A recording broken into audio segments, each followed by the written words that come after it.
Hey, ladies and gentlemen, Phillies and General Colts, welcome back to another live stream.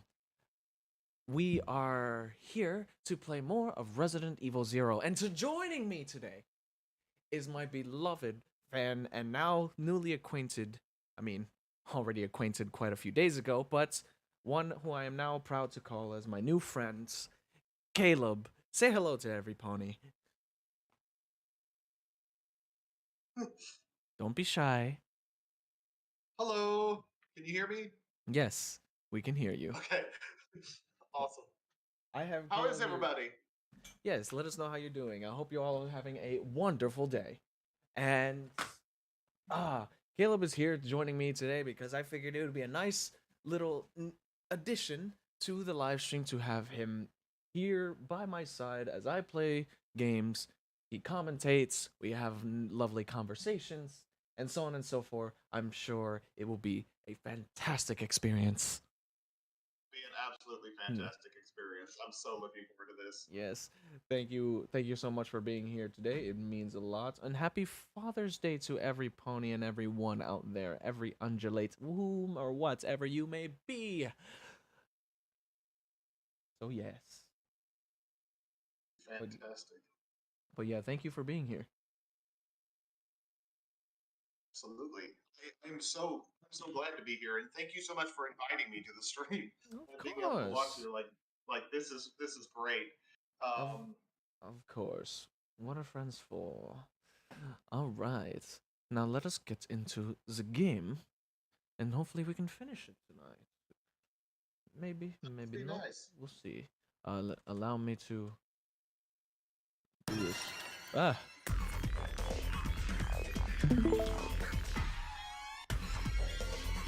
skip that. All right. Continuing on. Last left off, I'm trying to get through this segment where Billy and I are separated, kind of. Rebecca's upstairs, Billy's downstairs. We need to get through this place together and give each other help and Resident Evil progress. Hey, Zero. Snivy, Yes. it's showing it's showing me your little icon, your You have little. to click. Oh, okay. Mm-hmm. Got to figure it out now. Okay. Okay. Yeah, no, I got it. There you go. All right. And Caleb, if you have any questions, comments, concerns for me, or just any other general conversation topics about the game or anything else, feel free to enlighten this experience to um, have the live stream be great. I mean, it's already great that you're Yeah. here, but so on and so forth. How's your day been? My day has been phenomenal thus far.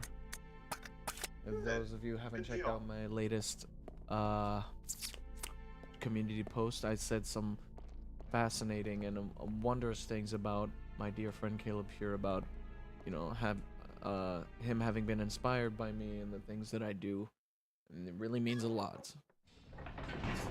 And doing, Well, it means I'm sorry, I cut you off, it's. I Snivy. was gonna say that like, actually I forgot. Well, you go first. No, I was just gonna say, well, I really did appreciate the things that you wrote. I went and read it this morning. Like it moved me so much. Read it, and I it really did. It meant the world to me. And I just man, you're an awesome person. I just want you to know that, like, you are an awesome person. Thank you, Caleb. That's that's more than I can express, really. And I've been expressing well and beyond these past couple days. Like Hopefully, we honestly, won't have to deal with any more creatures like any that. any more what? Creatures like the bat. Like the vat? Yeah. Oh my God, I'm not right now. Billy's not in a good way. He needs healing, but there's a herb next to me, but I need it to be combined for it to be uh better than what it is. Full health. If they like, I'd be very interested to see a remake of this game, like we were talking about yesterday. Like, Oh yeah. especially Billy's character. Like, Man, Billy is like the best character. He's like my favorite character so far. Oh yeah. Oh, just wait till you see more of like Chris or Leon or Jill. What's this? Yeah. Written on the back of the photograph to James, commemorate your graduation. 1939.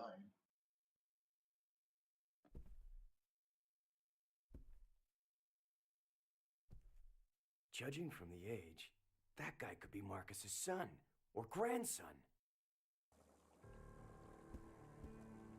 There's a door here. Tell me again, who's Marcus? Marcus was a hold on. Okay, one of you is definitely alive here. Oh no. Ha! Critical shot. Dr. Marcus was a scientist of that worked for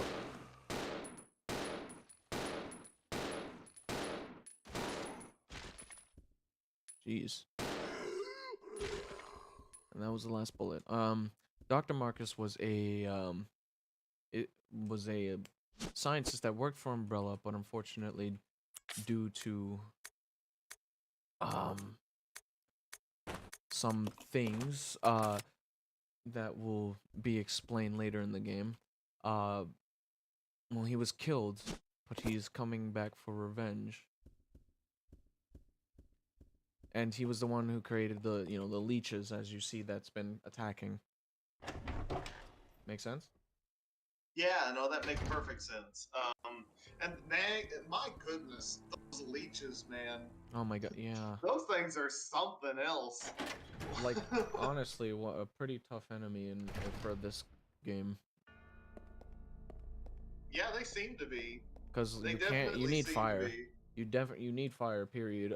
Bullets will work, but not effectively, especially if you kill them with bullets, you gotta run away quick because it'll explode and cause quite a bit of damage. I need to send both of these things up to Rebecca. And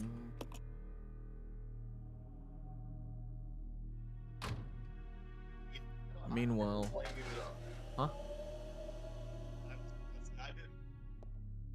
I can't hear you. You're kind of quiet. Hello? Oh, hear me now. Hear me now. Still a bit quiet, but say something. Can you hear me now? Yes, better. That's better. Okay. Okay. No, like I don't blame you at all last time for the way that you handled the bat because That was honestly like annoying. Yeah. from a game programming perspective, here's the way that colliders work, is like on a shotgun. Let's say you have a shotgun and you're trying to hit a moving target that's in the air. Well, a lot of times it messes with the collider. And so and like, especially if they made that collider like too small to where you have to hit it like at a finite spot, like, Yeah. man, that makes it almost impossible to hit like a big target like that. You Yeah. gotta like think about how big to make your collider and whatnot. Yeah. I mean, I'm sure they programmed it right, especially, but it's just like this is hard mode 1, 2.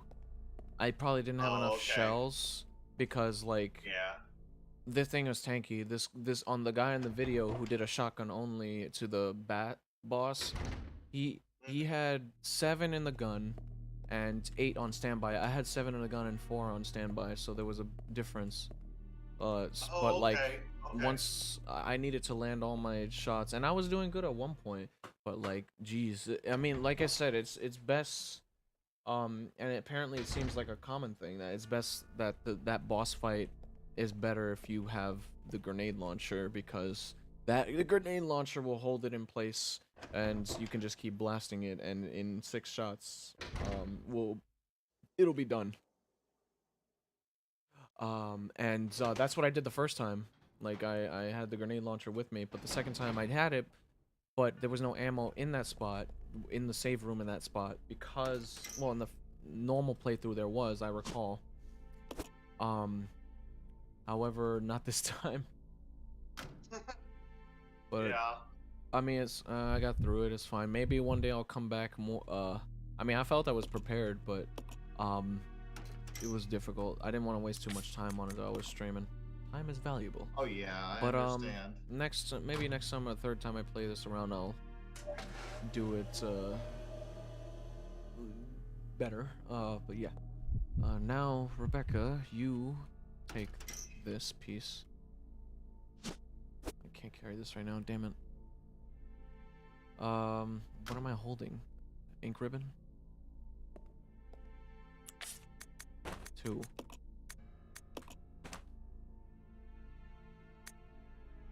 Huh. Wait a second.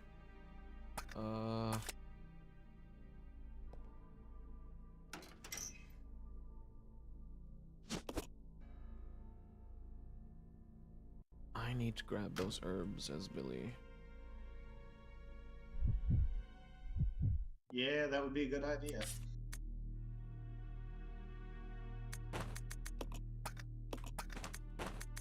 Yeah, Billy's not doing too hot.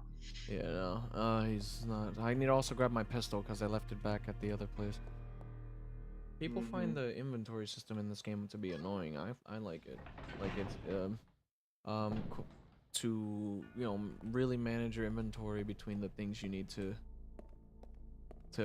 get, know what to get, leave behind some other stuff, and go back for it later. Yeah, I like it because it's more realistic to what would have to happen in a situation like that. Like, Yeah. I think it's actually unique because not a lot Oh, of yeah. games do that. A lot of games give you like enough, 60 spaces to store stuff, and you're like, where's this guy hiding all this stuff under his clothing and fighting zombies,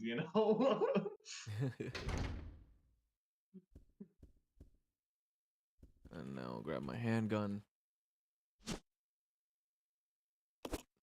Yes. No ammunition, but something.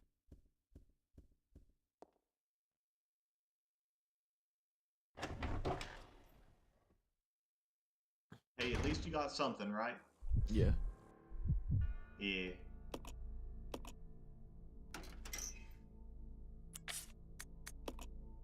Send this down for Billy. That's a good idea. Because Billy needs it. Yeah, and then in return, I will send back the 2 herbs for Rebecca to combine, because Billy can't combine them, because he's not a, botany stuff like Rebecca. Because she's a That medic. makes sense. That makes sense. I like that too, where that you are, both characters have different things that they can do. Yeah, it's really nice. Yes, yes, it is.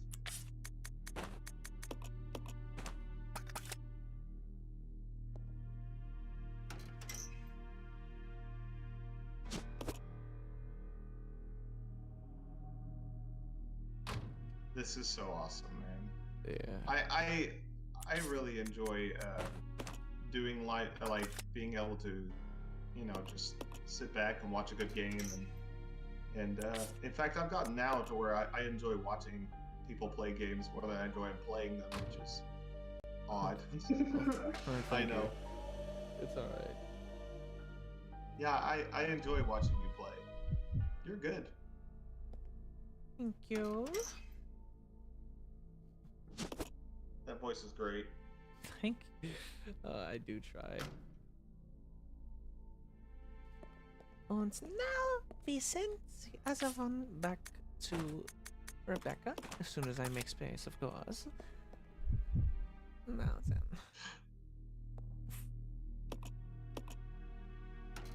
I absolutely love it. Send that to Rebecca. What was that?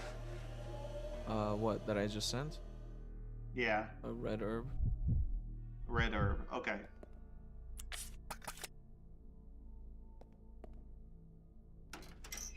So I can combine it into one. There we go.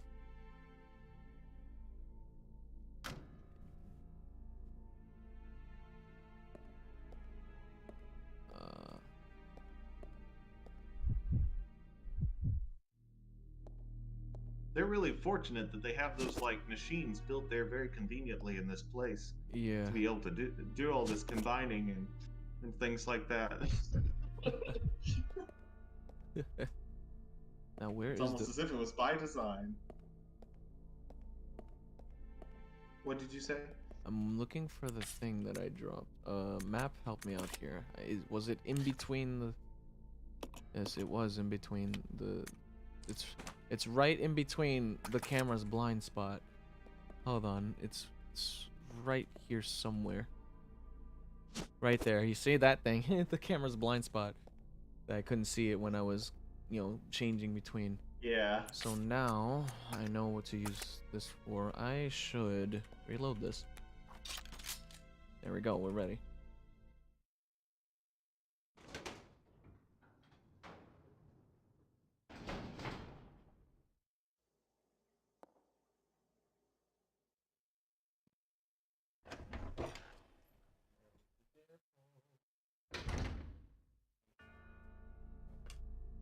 One moment. Just get this on me.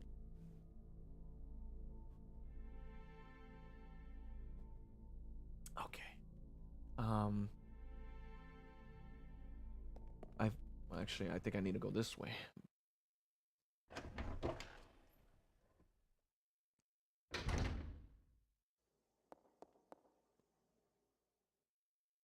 The people who did the map for this game is just amazing to me. Like, Oh yeah. who sat down and was like, okay, we're gonna have a staircase. It's gonna have 5 doors on it, and this is where it's gonna lead to here, here, here, and here. Yeah. You know, like, man. And this whole map is 3-dimensional, by the way. It's the camera makes it seem like it's a bit 2D, which is I love that. Yeah, I do too. I really do. The color scheme on this game is great. Oh yeah. It really helps with the atmosphere. Ooh, I don't like that. Whatever that sound is, I don't like that. I really don't like. Oh, I know that one on the floor. Well, I mean, I could just. I mean. Save bullets. By doing that. Kind of hurts, but hey. I mean, you do what you gotta do to save them bullets, man, because every one of them bullets count. And dude, and it's They things all like matter. this, like turning a corner to things like this. You don't know what's on the around this corner until the camera changes. It's like holy hell. That's I was kind of nervous going that's around it too, so it's like oh god. But yeah, what? yeah, that's really unnerving. Yeah. I love that though, because not a lot of games do. Very seldom do games do this type of camera style where it's like that. Oh yeah, it's nice. And there's other Resident Evils that do it. This of course, Resident Evil 1, both remake and the original, Resident Evil 2, 3, and Code Veronica. I never played Code Veronica. I know the whole story of Code Veronica, but I have played. What's it called? I have played. What is it? The thing called Dark Side Chronicles. To which yeah. Dark Side Yeah. Chronicles is like a retelling of Resident Evil 2, Code Veronica, and what's it called? And Operation Javier, the thing I mentioned. Yeah. Well, that's really awesome.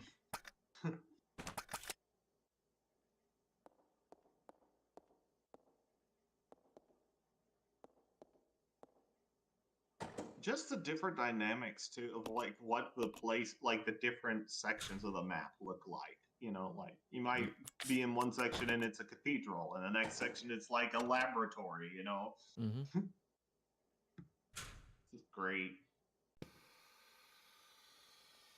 Like, how big are these places, man? These facilities are huge. Oh yeah. Like there's still more to this game. I remember what's up ahead and such, and I'm thinking, oh man.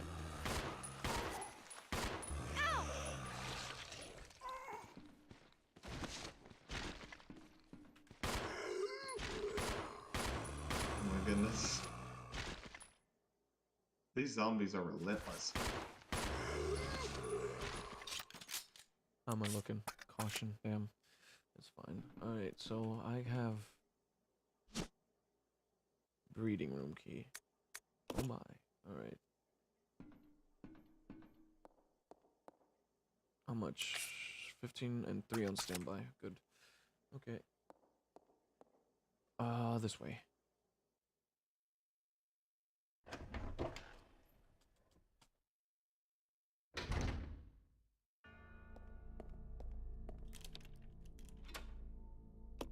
You don't seem to need this key anymore. Throw it away. Yes. If we don't need it, don't keep it. Mm-hmm. Keep it. Key.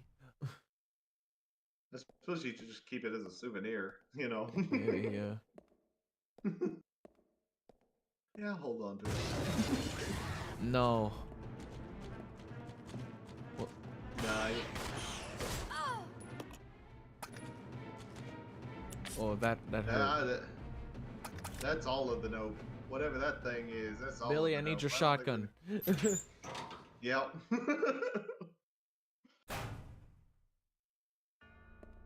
Well, that hurt. Yeah. But Yes, it did.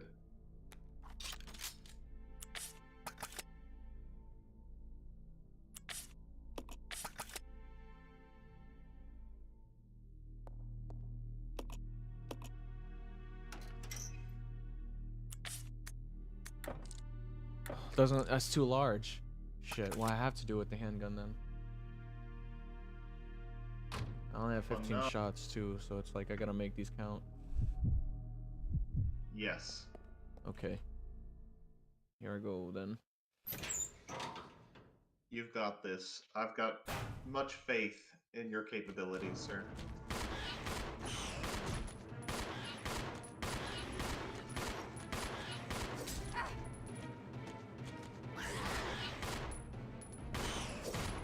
What are those things? anyway? Hunters. I got them. Oh, my last bullet Nice. too. Holy hell. Nice. All right, let's get moving. That's Maybe so cool. Thank you. Whew. I'm in caution, but I'm fine. I'm completely out of ammo here, so I need to tread carefully. But That those, was a close one. yeah, those are hunters. What's this? Oh, the dialed stone. Okay. I gotta send this back down to Billy. BOW report. All right, managed. Man, I remember in in normal I had quite a lot of pistol ammunition. Now neither of us have any, so it's like the difficulty really makes a difference in this game. Oh yeah. Like in Oh terms yeah, of I can't even imagine. yeah, in terms of like normal. Sorry to. Okay, spoon. In terms of normal, like with or like in hard mode from Resident Evil 1, you had a bit more ammo in there, which is fine. You still could end up losing it, but like I played that game a lot, so it's like I'm good at conserving ammo in that. Oh yeah. Oh yeah, and it's like you said, you know, every shot counts. So you gotta make sure that you have enough to last. You know.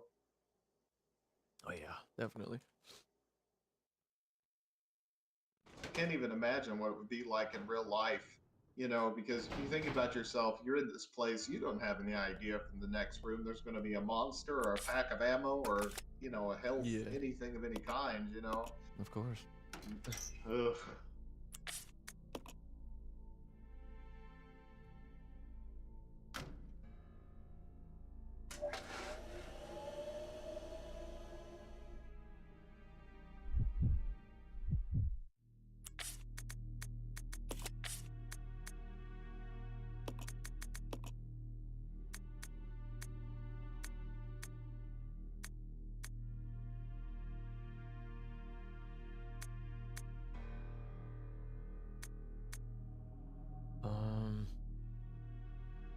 There was something. What are these?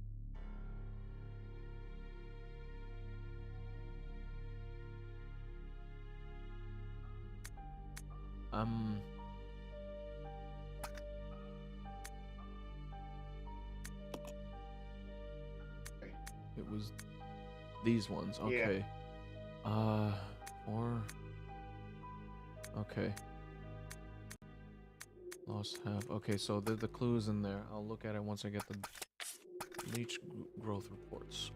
Because I remember one of those documents having the code for the thing I'm about to do.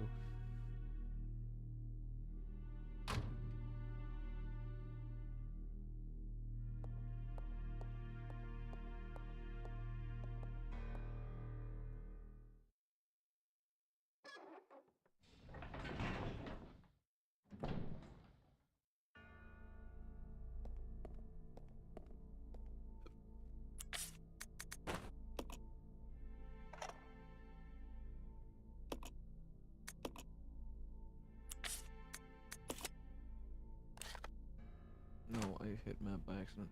Files. Okay. Administer tea into 4 leeches. 4. After 7 emerging. Double their numbers in the hour. 8. 6.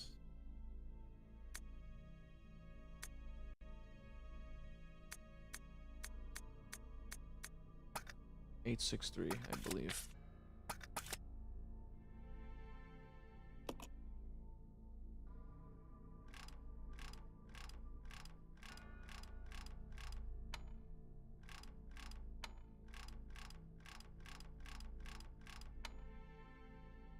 Oh, 4863, I guess. I thought it was like, because usually combinations need 4. You know what I mean? Yeah. I mean, not 4, 3. That makes sense. No, shh. Usually, like, save combinations or locker things need 3 digits. Yeah. 8. 6. 3. There we go. Figured it out. Nice. Thank you. I like how that was done too, where they kind of included the hints inside of notes. Yeah. You know. Maybe I could use this. Rebecca here. Over. Billy, I found something here that might make you happy. It's an aerial cable car. Really? That's great. Now we can get out. Yep, let's regroup as soon as possible. Over. Roger. Alright. Have to do something here. Thinking I can just climb over like he did. Alright.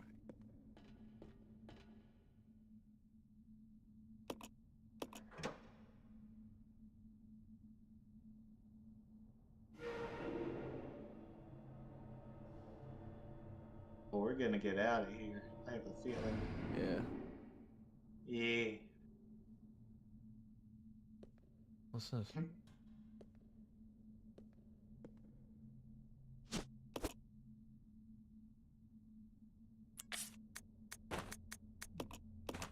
Is that like a handle or something?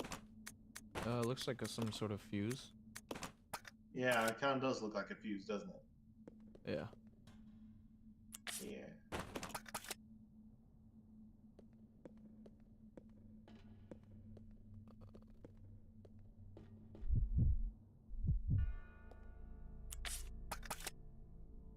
I think I need. Yeah. Okay. I see.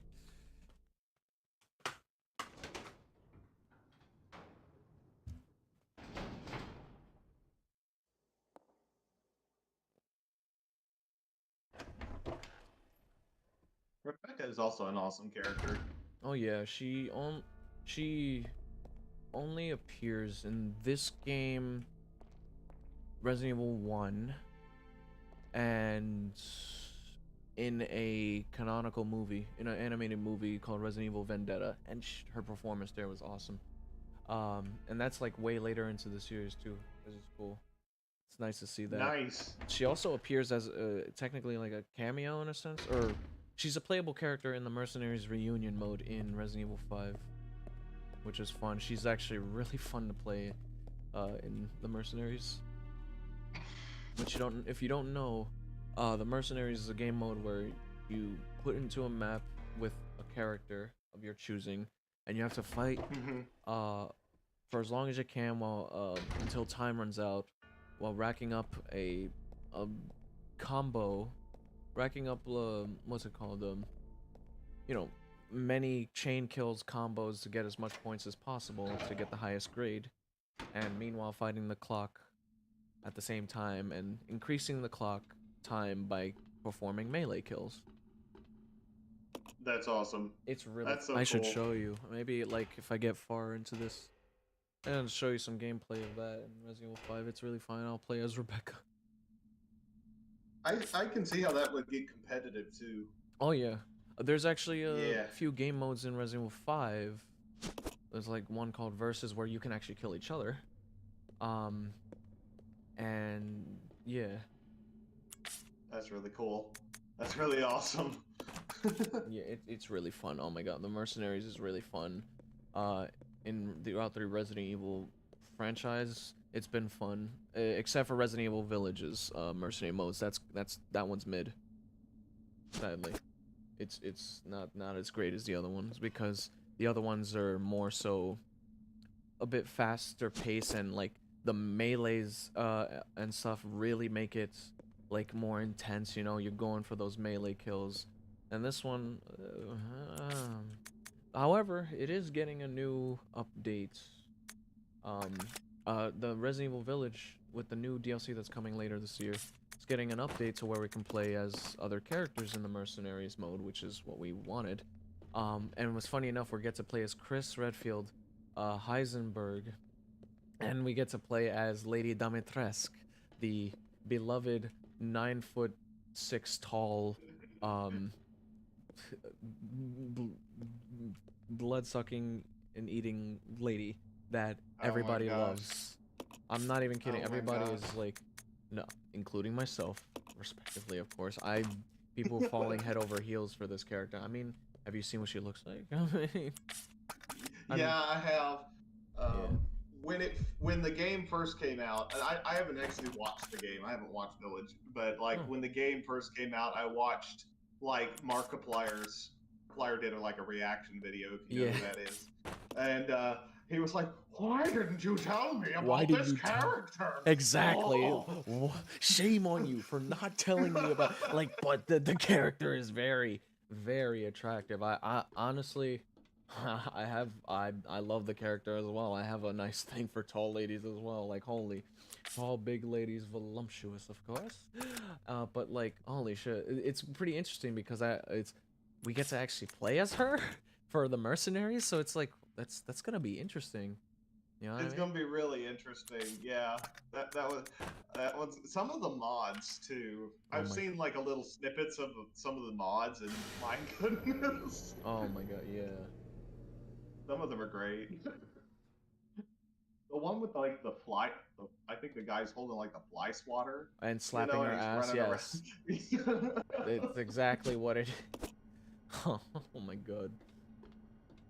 Yeah, because like people, I mean, she has a voluptuous body. What can we say? Like, Yeah. man. But yeah, that's She's gonna be definitely interesting. one of a kind. Oh yeah, like honestly, one of the cooler Resident Evil female characters. Well, they did well on her though. They did well. She's a nice character. Very fun, very fun and scary to run away from because my experience, man. And you know what the funny thing is? I forgot to mention. You know how I mentioned that a lot of the Resident Evil games are third person? Yeah. They're officially adding a third person mode to like an official third person mode to Resident Evil 7. I mean, not 7, 8. They're officially adding a third person mode to Resident Evil 8. Really? Around when this DLC comes out later this year. Oh, I'm interested in that. Like that. Yeah, I will play through really it because like yeah, they're using the same assets that they literally took the assets from the from Resident Evil 2 and 3 remake and put it into there. Just a quick copy and paste in a good way, which I like that. Come on. Yeah. So there's that. It's really nice. I want to try it because like I feel third person makes the dynamics better honestly, or at the very least just as great. Because, well, I guess Yeah. I say better because all the other previous Resident Evils have either been like this, fixed camera, or over the shoulder third person. Yeah, it's so weird that like in Resident Evil, you know, you go for so long and it's just third person pretty much only, Yeah. and then all of a sudden it's like, oh, we're first person now. Well, that doesn't make any sense, you Yeah. know. But now we're gonna stay first person, you know, and so I'm glad that they're kind of coming back to third person. A Oh little no. bit, maybe. Wait. I forgot to get the Molotovs from Billy, didn't I? Oh.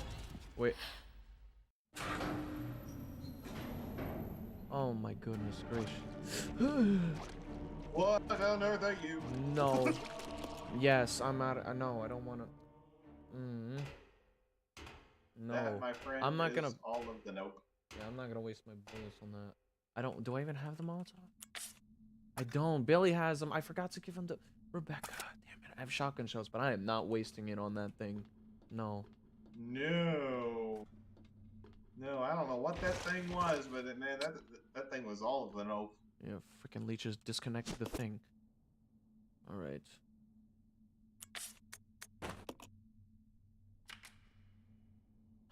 I need to get into that train. There we go. It's powered up again. Can I exit through here? Looks like too high of a jump. Rebecca, don't kid yourself. Too high of a jump. Okay. Well, here we go down the ladder. I'm just gonna book it. Try to book it to the train car because what? No, go ahead. Because I don't want to get hit or fight that thing because it'll be a waste of ammo. We're in. I'm so glad all these monsters don't understand the concept of how to climb ladders or like follow you to different rooms. Yeah. You know, I'm glad that they stay in the room that they're spawned in. Yeah. Hello there. Take a look. You see it? Yep, I Magnum. do. Yes. At least I'll be okay. 8 shots, good. Alright, let's start the cable car. Need to go find Bill. And I need a heal. Time to find Billy. Yes, you do need a heal.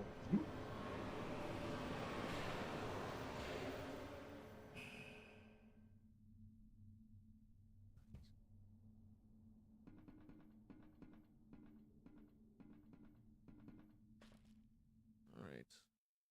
Where am I now?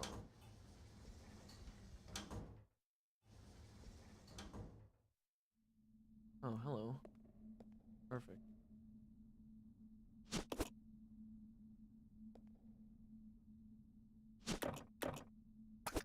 Oh wait, I could just...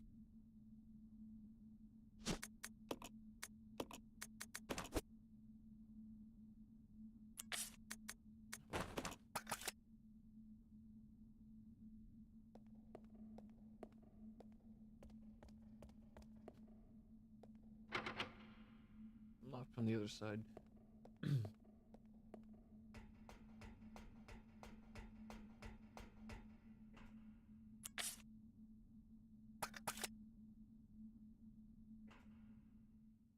I'm a little nervous because I don't have Billy with me now and I'm by myself.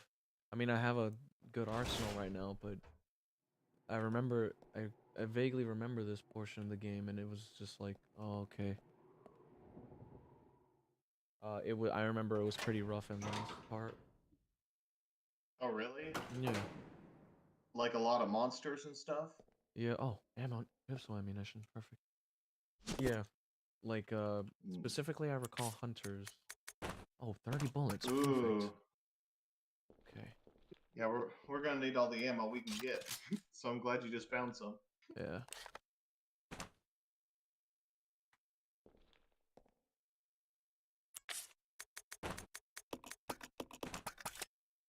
I'll drop that there so I can grab this, save my progress.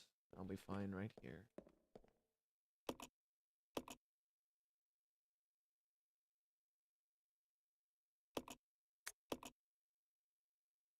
like how each saving station is different because it shows the room that it's in the background behind it. In a different Yeah, room. yeah. Man, it really did like great on these Resident Evils, and I hope to see more like this because Yeah. come on, you have things going here, and this is why, like I said, I would love to see more of I would love to see a Resident Evil Zero remake, because imagine that, but like this in a over the shoulder third person, and you know you control two characters like such, or you can play it cooperatively with a friend. Oh, I And think that would be amazing. yeah, like because we haven't had, That like I would be said, we haven't awesome. had a. It would be awesome. We haven't had a cooperative Resident Evil game in since 6. And sorry to cut you off, but yeah. No, no, it's fine. All right. Officer.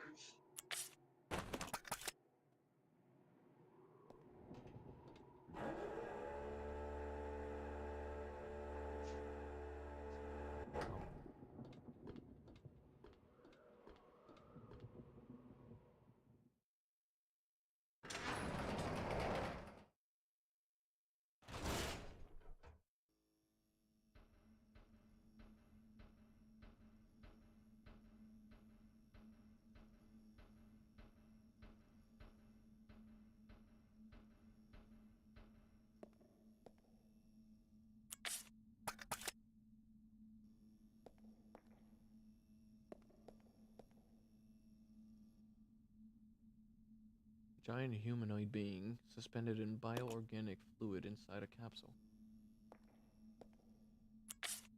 Not good. Not good at all.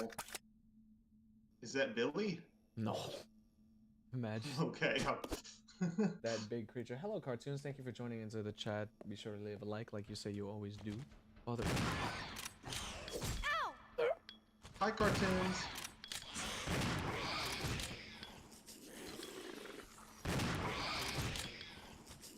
All right.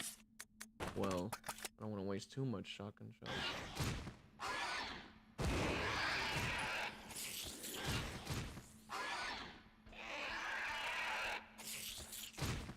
There we go. Dealt with that issue. Why? Just did awesome. Thank you. We're continuing, and I have a guest with me. I have Caleb here from the commenter that you've Hi. been seeing for the past week on this live stream. If you've noticed, Hey, cartoons. Hey, everybody.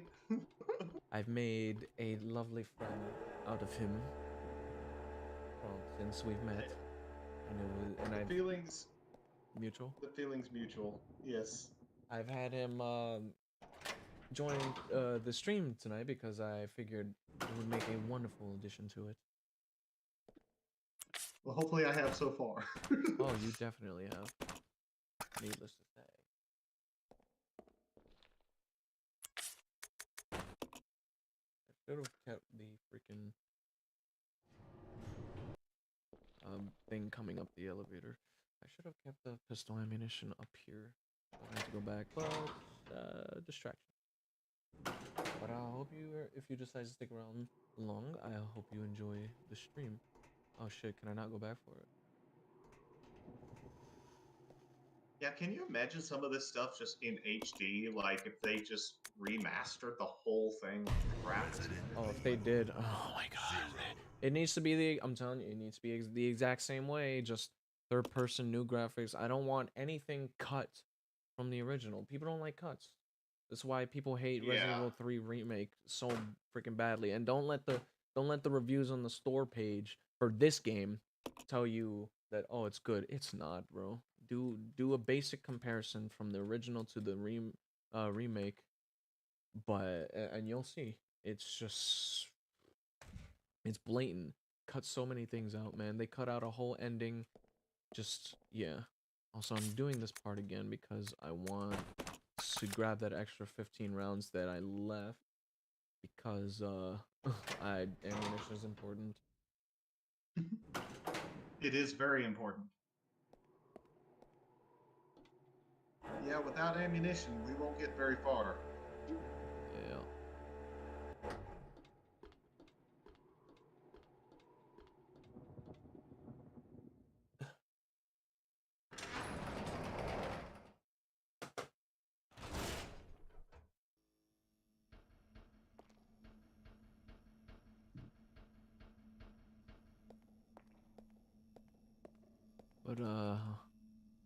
this big freaking thing. My goodness. That thing is all of the nope. Yep. Nope.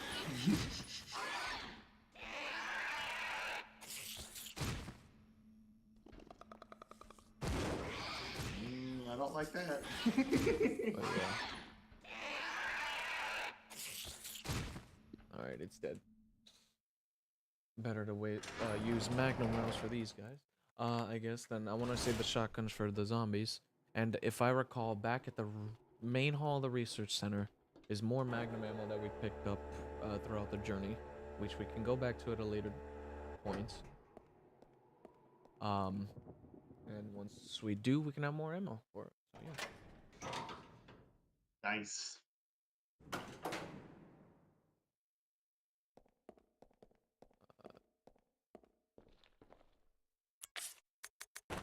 We need all the ammo we can get. Oh yeah.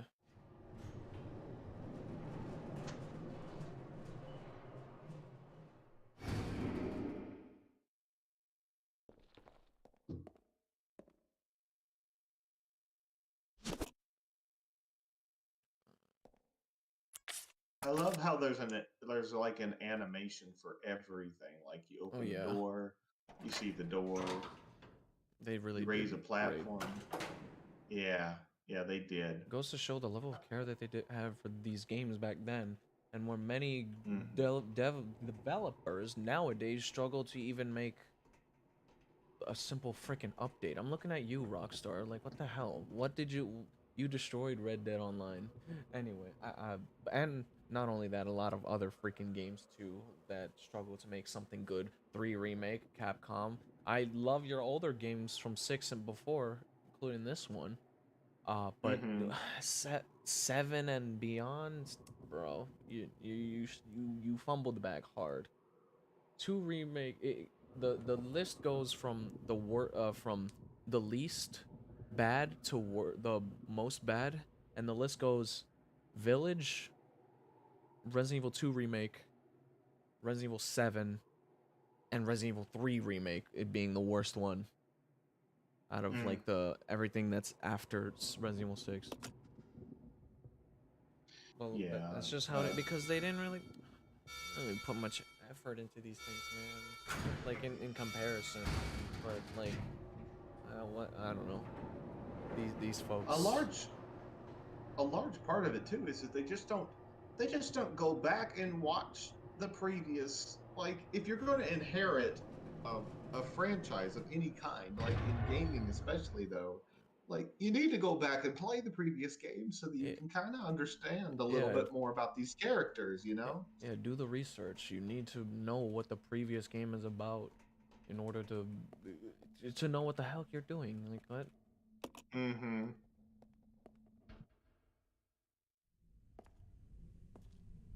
And I don't know where they went. I mean, I don't know what they were thinking on 7, story-wise. Yeah. 7 to me was just so bizarre compared to the rest of them. You're alive. Are you okay, Rebecca? Where is everybody? They should have arrived here before me. Haven't you seen them? That's unfortunate. If we go straight from here, we should arrive at an old mansion which Umbrella uses for research. Come on, let's go. Wait, I've got to find Billy. Billy Cohen? You mean you found that criminal? Yes, but we got separated and... No point worrying about him. He won't make it. Come on, let's go. Sir, please. I need to find him. Don't worry, I'll catch up with you. Rebecca... All right. Just be careful. I never saw him again. Because Enrico died.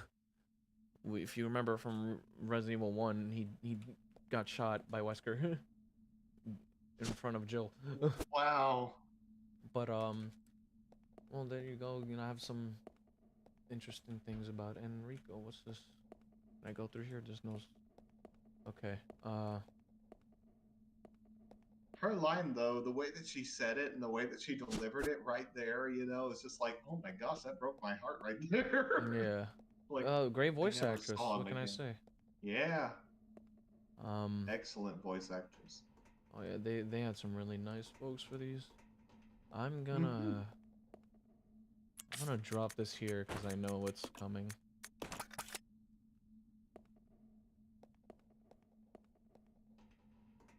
But I need more space to pick up that key.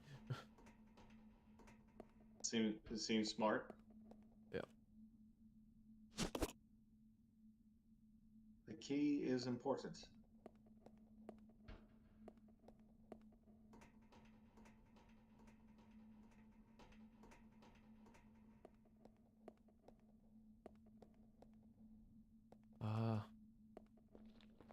I specifically forgot where I put the key.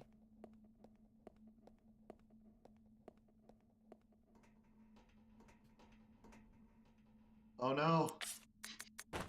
We lost the key. Like, I mean, wait. Where do I put the key? Is what I meant to say. Oh, okay. We're gonna be searching forever. It could be anywhere. There's no need to search this place. No need to search this room. I've already searched this area. Okay, so it's definitely down this way. Maybe on a panel that I've overlooked.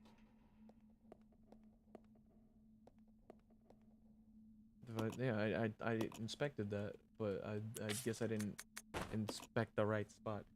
There we go. Ta-da.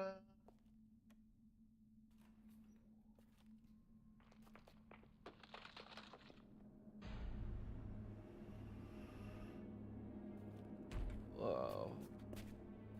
What Nope. is that? Oh. That thing from the Oh. camera.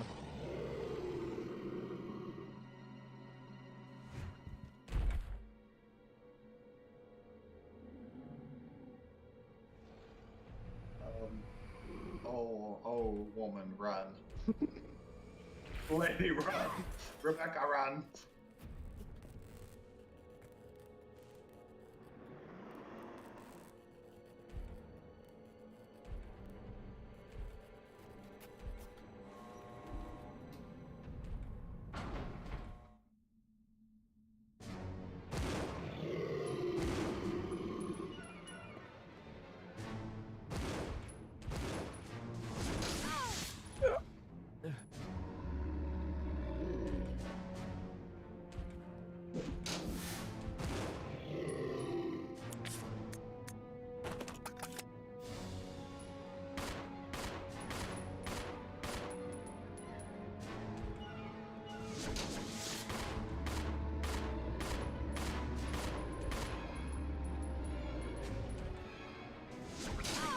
Oh, I thought. Come on, Rebecca, you got this.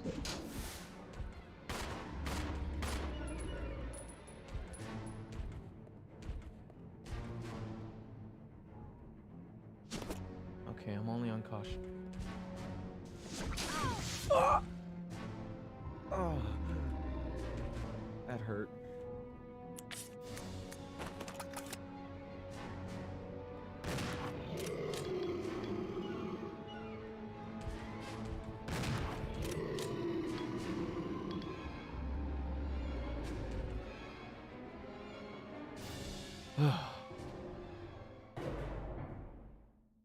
Oh Made it. man.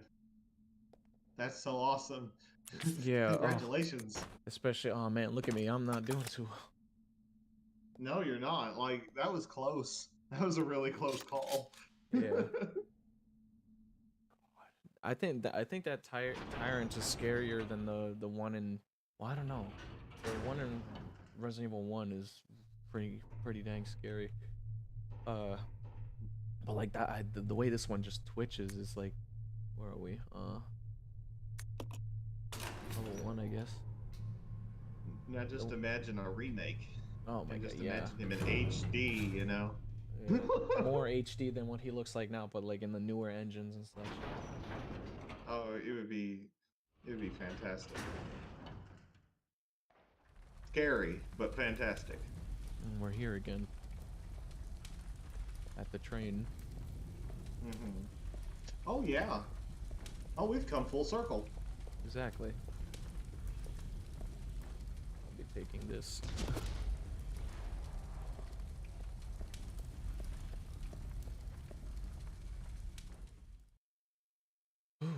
I'm gonna find the nearest save point. Yes. That is the first priority.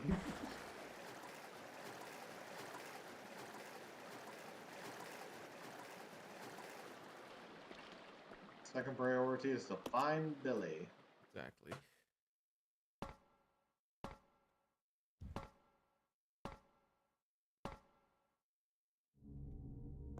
We're back here.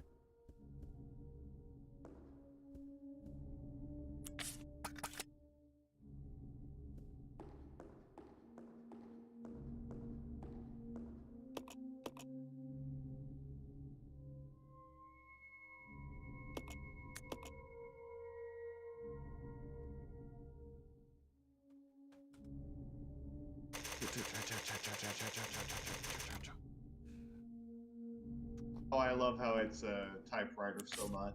Yeah.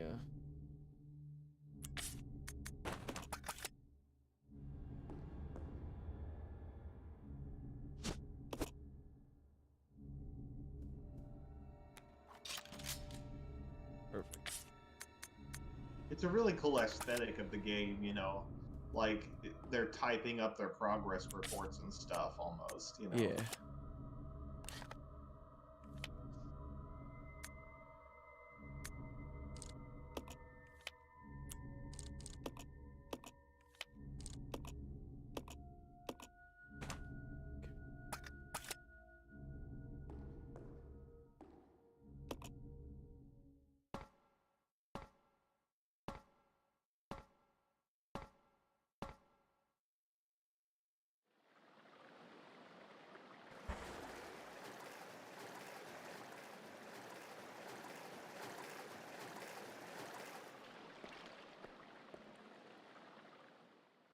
Now we head back to the elevator and see where else it can take me.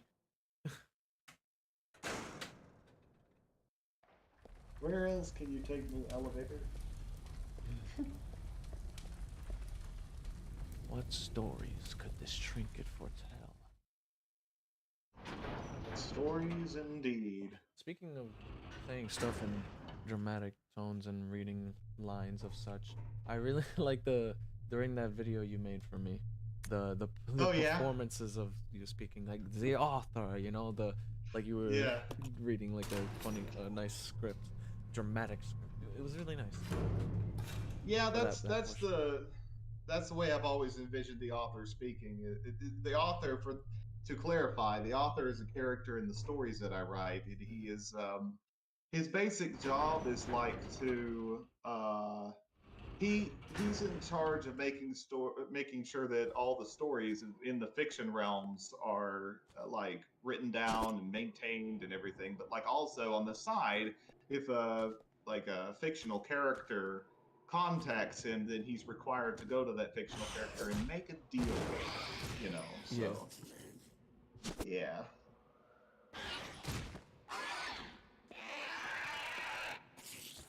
But yes, the author is always in the mood to make a deal. Interesting. He always has a contract in You mind. know, oh, perfect. Hold on. I just found healing supplies. You know, I actually have a character of mine, which it's not the Spirit Crusaders related, um, but two sets of well, a set of characters too, uh, and I feel like one of which would be quite interesting friends. What you describe about the author, I feel like mine would be, uh, uh, one of which of mine would be quite the friends with the author. Yeah, Like, I'm sure. to put it so the story behind it is that, um, so there's these two individuals, powerful individuals that live within an estate, inside of an estate. Um, and this estate is floating in a between realm that's just outside of reality, right? And this is My Little Pony Mm-hmm. related, of course. These characters are ponies. Um, and what the? Where am I? Oh, I'm back here at the train. Okay. Um, these characters are, you know, they're My Little Pony relations. So that being said, um, one of them is a mayor, a figure who's hell?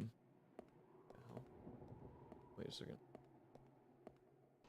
Oh, okay, it went down. Confused. One of them is a mayor figure whose appearance seems to be all of pure black, right? Mm-hmm. And her name is, and she's the one who owns the estate. Her name is Erasure, right?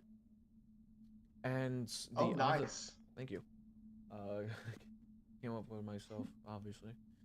Um, but the other one who lives in the estate as well is her butler. Um, is a butler, and the butler is a butler's purpose. Well, both of their purposes really is, well, they have powers that allow them to manipulate time in a sense. Specifically, viewing certain points in time of which certain incidents happen, and they Mm-hmm. feel like, you know, they make it their mission at times to correct, to their eyes, correct certain points of history to make them better. Like if a certain incident happened that caused a pony's is that was at the cost of a pony's life, wrongfully, of course, they would Mm-hmm. go into before a point in time before their death and correct the situation, and giving many ponies, you know, more chances at life than to meet a bitter end, right? That's so awesome. I love that concept, and I think it works really well with with the My Little Pony setting and everything too. Like that's great. Mm, And I do agree with you. I think yeah, that the author would be friends with somebody like that. Yeah. yeah.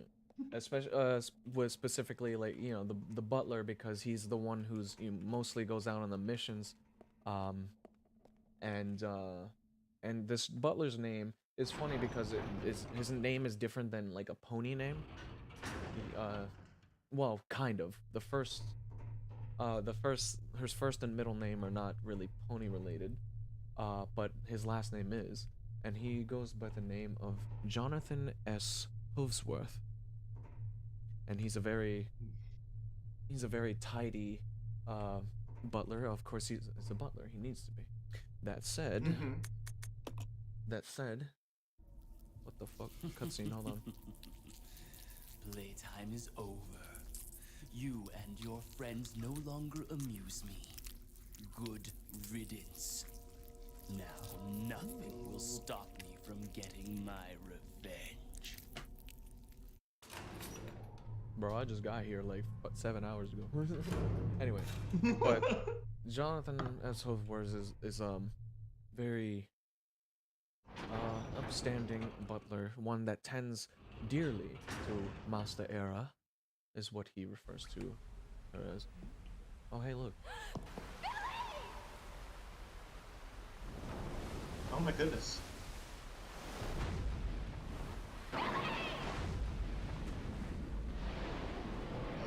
Oh.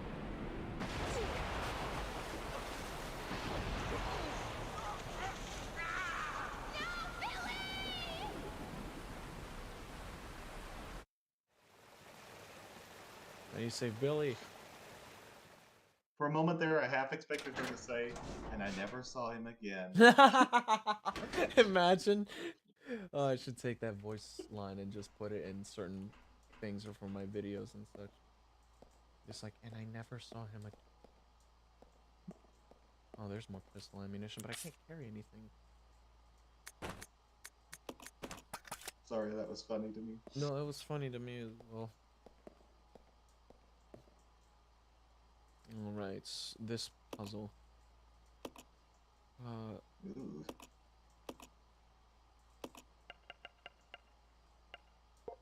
Oh, wow. That didn't work.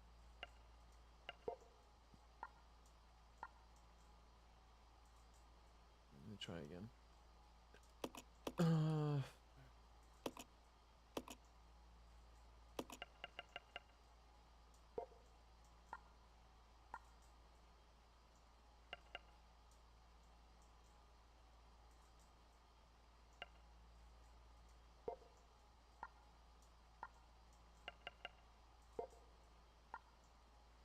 Perfect, did it. Nice. Thank you. Restored power to this whole freaking area. Look how big it is. I'm gonna do a... Looks like power's been restored. I'm gonna do a thing. I'm going to...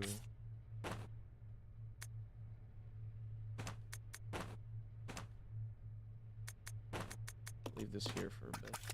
Then go back and grab the pistol ammunition that I left way back here. In that one space. But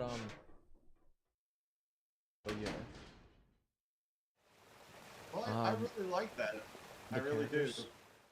Yeah, I love the characters, Yeah. especially the butler sounds really interesting. He really yeah. does to me. Oh yeah, I've had some things in relation to him quite some time ago. And what was it? Wait, was this level 2 that I needed to go to? Level 2. And coming up with both him and Master Era was a delight because I figured that, you know, what if there was a group of, you know, like at least 2 ponies who wanted to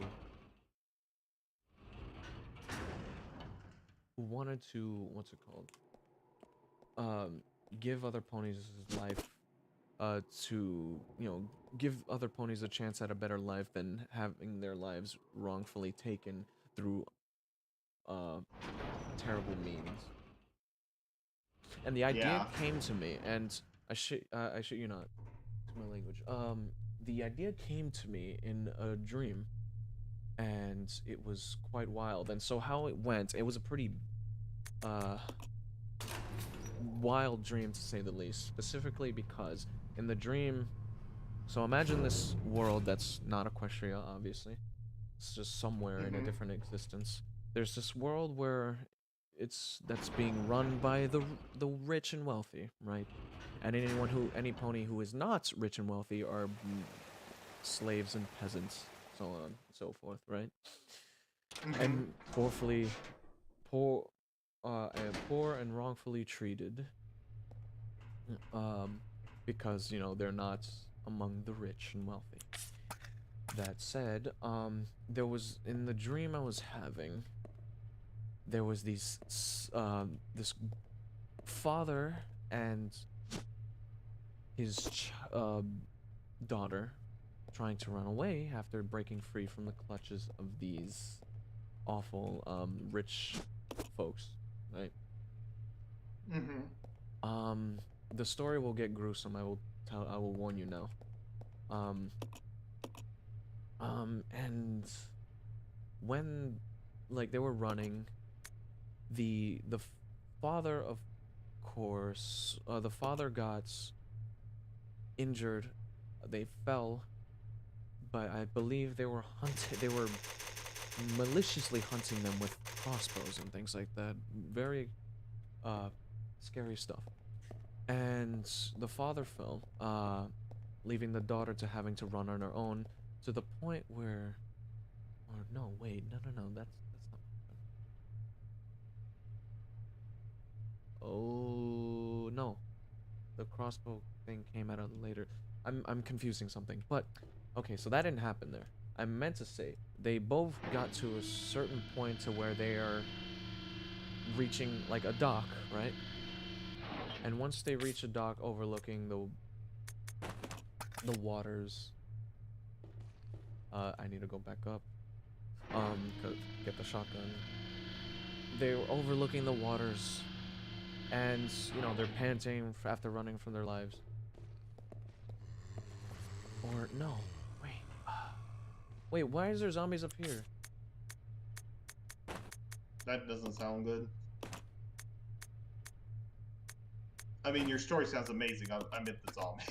Yeah, but they get up here unless they're down below, and I'm just like, hold on. No, they're here in the same room. Okay, well, I'll come back for those things. But I'm trying to remember. At some point, there was this young mayor, right, who seemed innocent at first.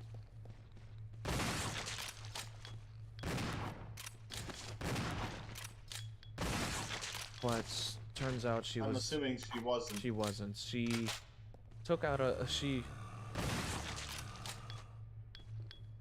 gruesome stuff ahead, but like she took out a drill and proceeded to attack the father with it. And wow, this was all in your dream? Yes, and I'm not even done, like, really done with Wow.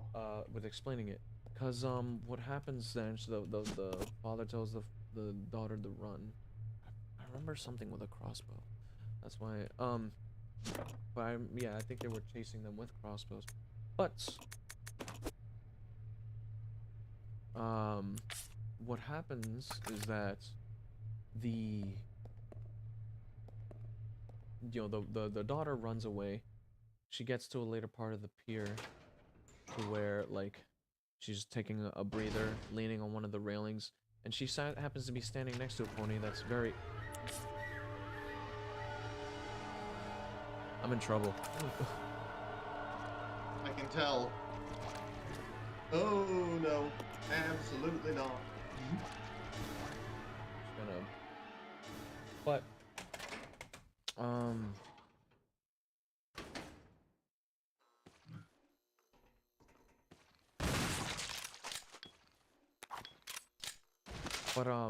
she happens to be standing next to a pony who's very well dressed, and she immediately gets scared because she thinks this is a wealthy individual that could be trying to get her as well. This particular individual is dressed in a... Give me a moment. A memento. Huh.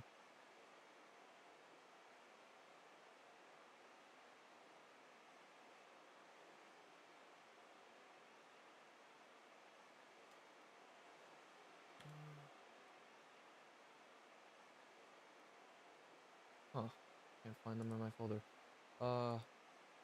But let me just do a quick search over here instead.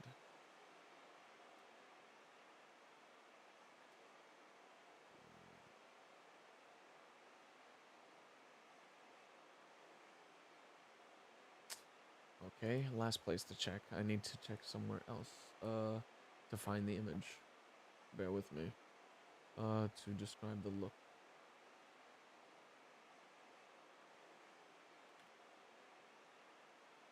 Seriously.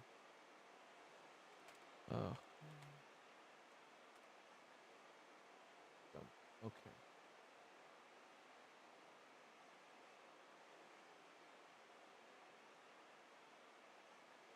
Okay, here it is. Well, This pony was dressed in a velvet red tails coat with a black tie and a popped white collar inside, with eyes of like ocean blue and the darkish golden hair, something like that. And it was just overlooking the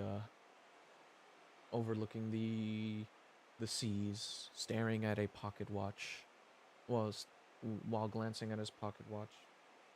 And he looks to the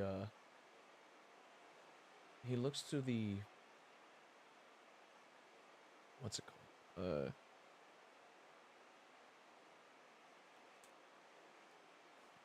The little mare,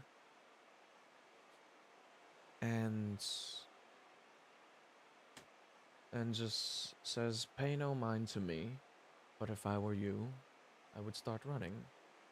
In a not so threatening manner, but more so of a warning, like a, you really need to get going, otherwise they will catch up, sort of thing. Yeah, And yeah, so on and so forth. So she keeps running. Then it cuts later into the dream, where like the pony, the mare who was running, is now wearing some sort of dress that she doesn't seem to like wearing, and she's also back in chains. So it seems she's gotten captured, right?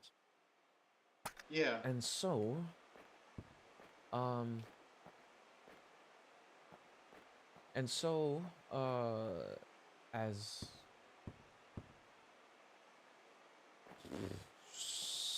I'm just trying to remember all the details. As progression through it, what happens is that the rich folks have caught them, and they're mistreating them, of course, again, and like treating this mare like she's like a literal dog.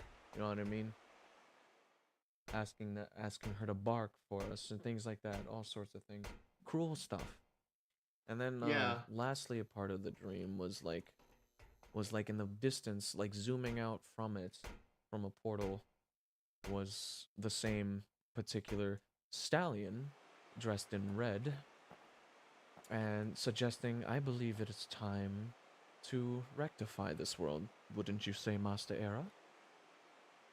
And then, hands over to this black figure of mare, and so on and so forth. And then the dream ends there. I wake up thinking, wow, that was pretty freaking gruesome with what they did to the the mare and all that such. Or the man, father, and then what they're doing to the rich folks. And what I came up with the idea of is like I just formulated, because sometimes I like to sit there and think and analyze my dreams, and then it hit me to make the idea of these characters for that purpose. They seems they were trying to uh, fix this, and so the idea goes, and that's when I came up with the idea of this butler, because it seemed like he dressed like one, and in a very butlery manner fashion, and that's when I also came up with the character myself, of Erasure, Master Era, of this mayor, and I came up with the whole thing of the estate they live in that's outside of the world because of this portal, it seems. And then what happens next in lore wise of the whole thing is that they rewind time to a point before the father was killed, and and all that such, and they rescue them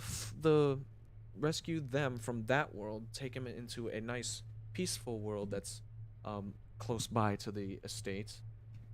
And while Jonathan S. Hoofworth looks over the our newly acquainted guests, while they sit by a tree and relax. The father's uh, holding the daughter closely, thankful that they have each other. Um, Master Era goes back to the world and begins a mass genocide of all the rich. I know it's a very different than what like the stories that I normally talk about, but this is just something I have on the side that's unrelated to the other things. But she goes on this massive slaughtering to kill every single one that mistreats the poor, right? And mm-hmm, while at the same time simultaneously saving each and every one of the poor folks and transporting them to a different plane of existence so that they may be guided to a new path in life in a different world, a second chance. And mind you, Master Era is very powerful. She has the ability, she has quite the fearsome strength and ability and powers. One of such, they both have this specific power, really. They have this one power where they can control strings, like, and they can be used as a deadly uh, slicing weapon in a sense. You ever seen have you ever seen what's it called? Hellsing Ultimate? Have you ever heard of it? Well, I have not. I Well, have not actually. it's well, there's a character. Jonathan is similarly to kind of like the butler in that show, and that the butler in that anime has around similar the same powers that he can control thin wired strings that can cut basically. But out of the two, Master Era and what's it called? Jonathan. Obviously, cutscene. Billy!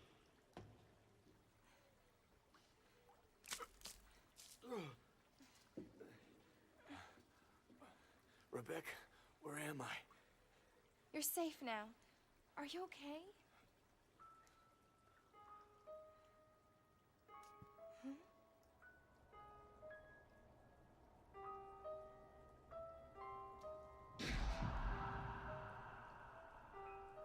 What could have done this? They must have been used as test subjects in Marcus's research. He must have kept messing around with the mother virus.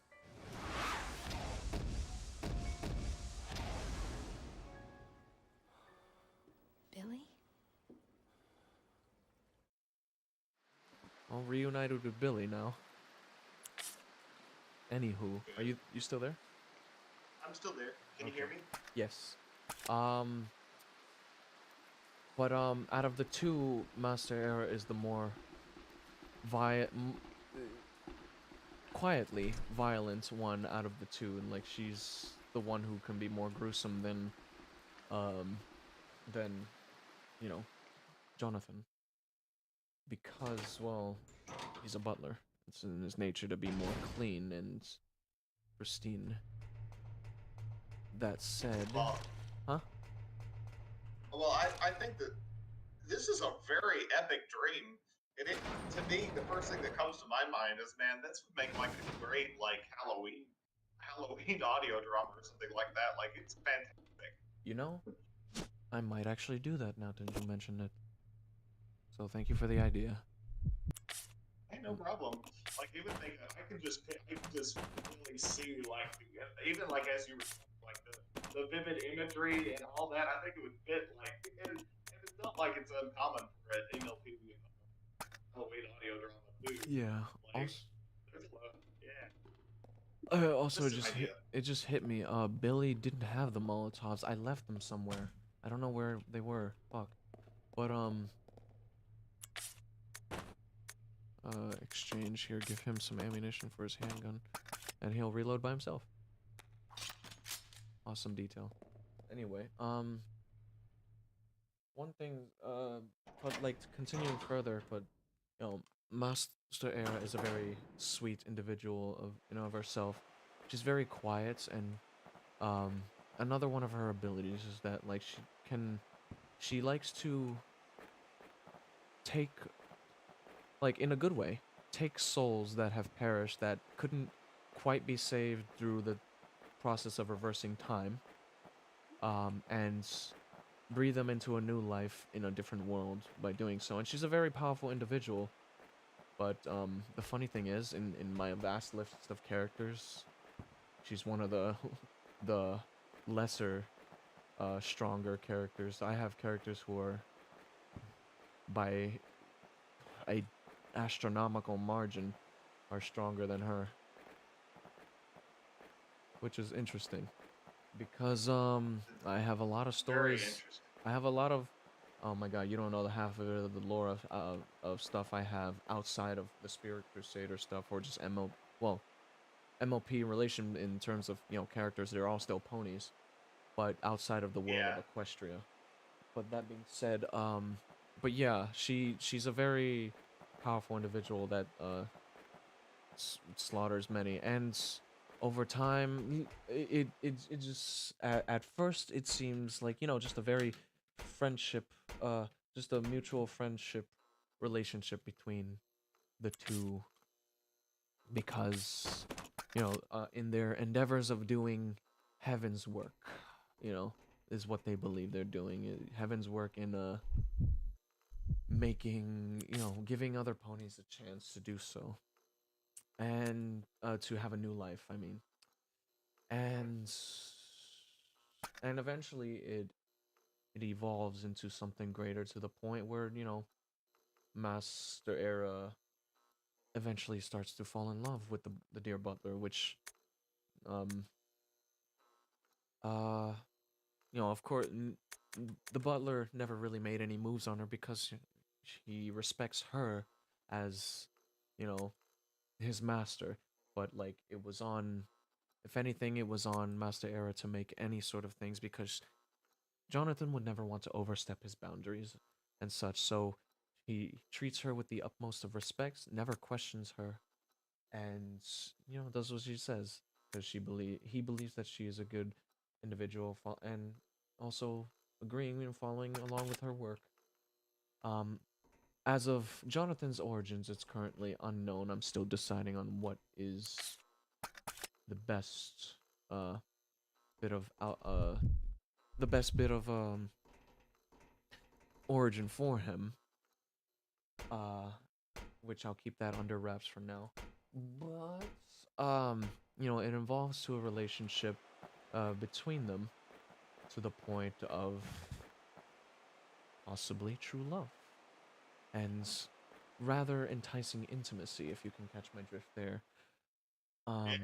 And like, one of the things is that um Jonathan is a very talented cello player, and one day, as Master Era is um uh walking by his room, she I'll hears check it out. Okay. Jonathan practicing his cello. Ever so often, she would like, stop and listen to the cello playing. And one day she decides to enter the room, so on and so forth, listening very carefully to it and very enticed by it, and to the point where um, she's just captivated by it. But she notices that Jonathan isn't wearing his clothing. His clothing is hung up on is hung up on a coat rack, and on said coat rack, well, like I said, is his coat and all that such, but in particularly on his coat rack, uh, she notices that there are several um holes and tears on the back of his coat, right? Which is something strange because it's kind of hard to damage. That said,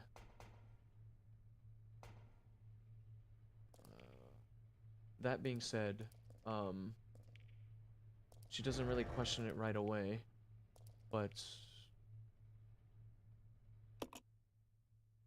one second, let me check the character again. Yes.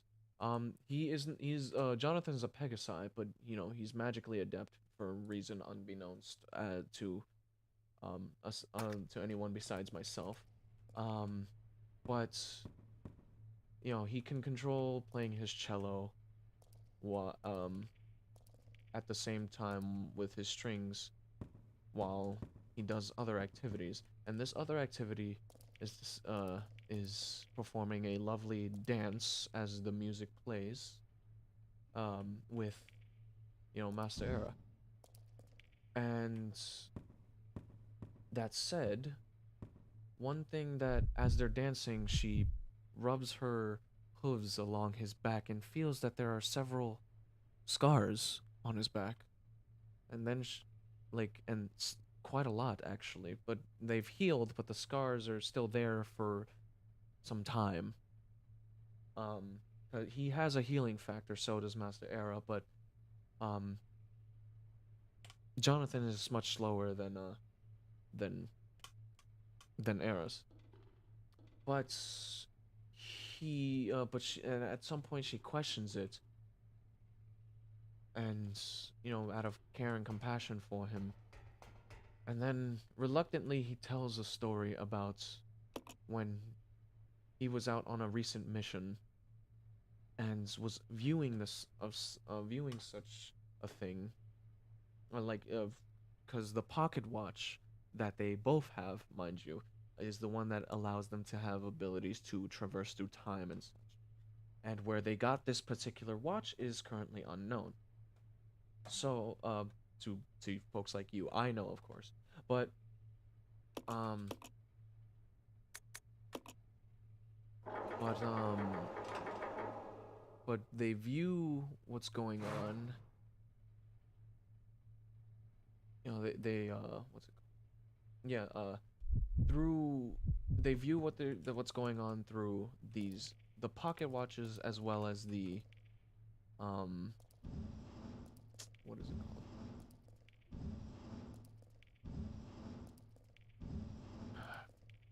Something. It's like these little time orbs, right? That lets you view into a certain point in time that's in certain worlds. And he begins to tell the tale of he was watching one where like uh a a brother and sister were sitting in a house one day. The sister found out that the brother was an assassin, right? Uh and that there's this organization behind, or that he works for that's purely of assassins, right? That being said, um the sister was not supposed to know that, and she was talking about how she'll keep it a secret. However, knowing the rules of this secret assassin organization, um well, when the sister wasn't paying attention, the brother shot the sister in the back of the head, with one bullet, silencer on the weapon, instantly, clean kill. And this t- pinched a nerve within Jonathan, which is rare to happen, like, because it just didn't sit right. It actually made him like have a serious, like, uh, upset looking face, like not like Yeah. just like sort of like I squint my eyes in disapproval at this sort of face. Um, Hmm. and then um he rewound time, went into that point before the shot happened, and as soon as the bullet was fired, a string flies up at like almost light speed and slices the bullet in two and splits apart and doesn't kill the sister. And then, out of nowhere, from seemingly a random corner of the room, Jonathan appears and approaches the individual and states, like, you know, basically confronts the being, the brother, saying that what you're doing is a poor thing. This is your family that you're all ready to put down for the sake of folks that mean nothing to you, so on and so forth. And then Jonathan outright demands to see the leader of said organization. Um, uh, and or otherwise, there'll be consequences if he doesn't. So the brother takes him to a place where he can confront the leader.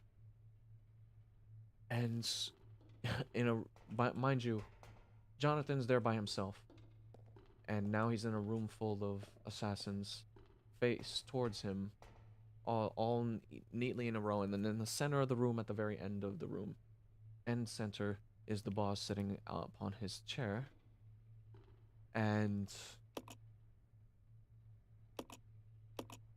um,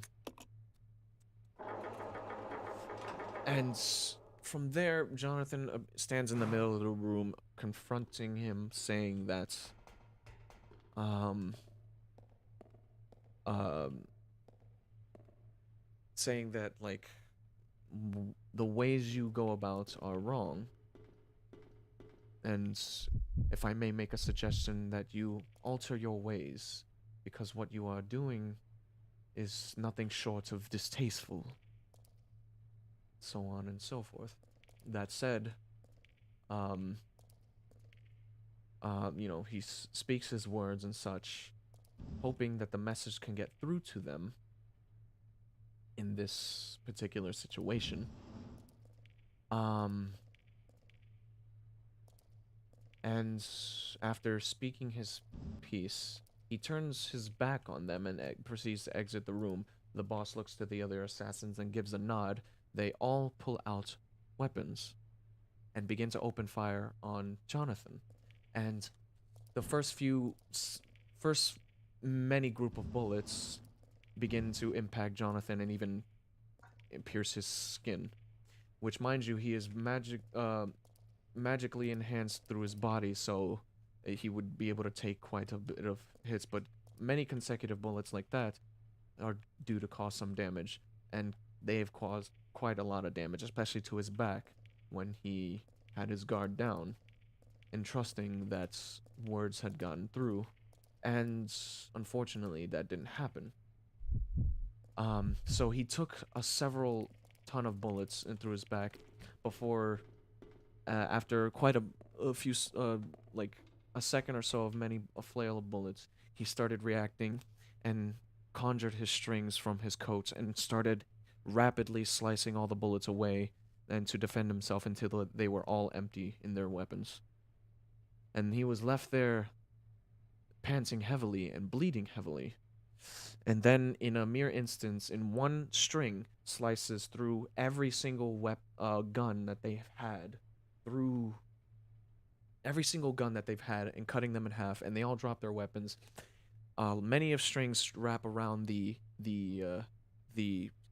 assassin gunmen's and start slamming them around the room and onto the ground, and incapacitating them, but not killing them. And Jonathan starts coughing up blood, and then looks to the leader, grabs him by the neck with a string, and hurls him over to Jonathan, to where they're eye level, and tightening the strings to where it starts cutting the leader's neck, and saying that you have made quite the poor mistake, dear friend. This is the only time I shall advise you to heed my words, even more so carefully than I have let on. So on and so forth. That's a great voice. Thank you. For if you do not, there will be terrible consequences that will befall to the likes of you. And so he throws the boss onto his table, breaking the table, severely injuring everyone, but not killing a single one of them, regardless of him taking a plentiful amount of bullets to the back. And that being said, as he exited the room, dripping with blood and bleeding profusely, he's heavily bleeding, and he's actually slowly dying. He's trying to, regenerate with his healing factor, but it's quite difficult. He's even leaving a trail of blood behind him. He actually stumbles and presses up against the wall, one eye closed and just bleeding, and just thinking, as in his mind, sad music, cello music plays, the same sad cello music that plays as he's dancing with Master Era in the present time. Because right now he feels that it could be his final moments, and as he's explaining the story of what has happened, he was explaining that he was careless. He possibly had let his emotions get the better of him rather than to think this more carefully when it comes to the minds of multiple assassins and such, and he shouldn't have let his guard down. And he feels that he may have disappointed Master Era by letting himself get so damaged, which is something that never happens. Jonathan is a very strong character. Like, he very high reaction time to quick reflexes. That's what I meant to say. To defending himself, and for him to slip up and almost cost him his life, he barely managed to get out of there, bleeding so very much. Follow me. Okay. He made it back to the estate via a time portal, or just regular, same thing, but and he, he got to his room, just relaxed for a moment, took a swig of a drink, apple cider, and began to recover, and tried to, clean off the blood, which was not really all that visible on his coats, but, still, blood was still a bit there. But on his coat, which is, let me see, what was his coat? His coat is, his actual, body coat is what I meant to say, is like a whitish sort of cream color. I could show you a picture sometime after. Yeah, I'd like Um, to see one. That said, exchange. Billy, you go first. That said, but he barely managed to get out of there with his life, and so on and so forth. And so that said, after telling the story, of how he felt that Let's split up. Roger. he felt that he Let's was regroup. careless, and that Okay. he disappointed Masaera and almost costed his own life by being so careless. Masaera reassured him, saying that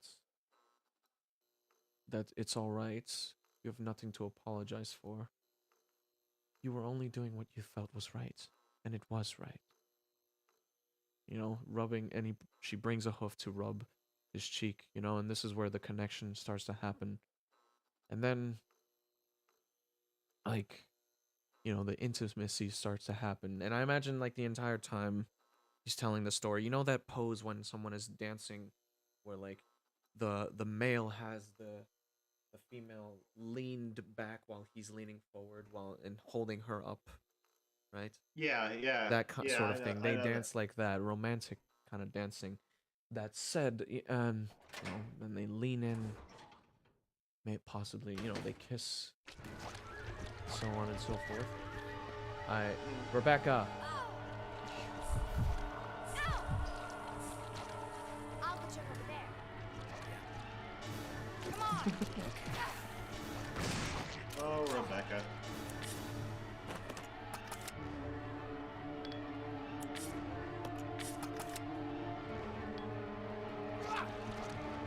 Fine then. Let's.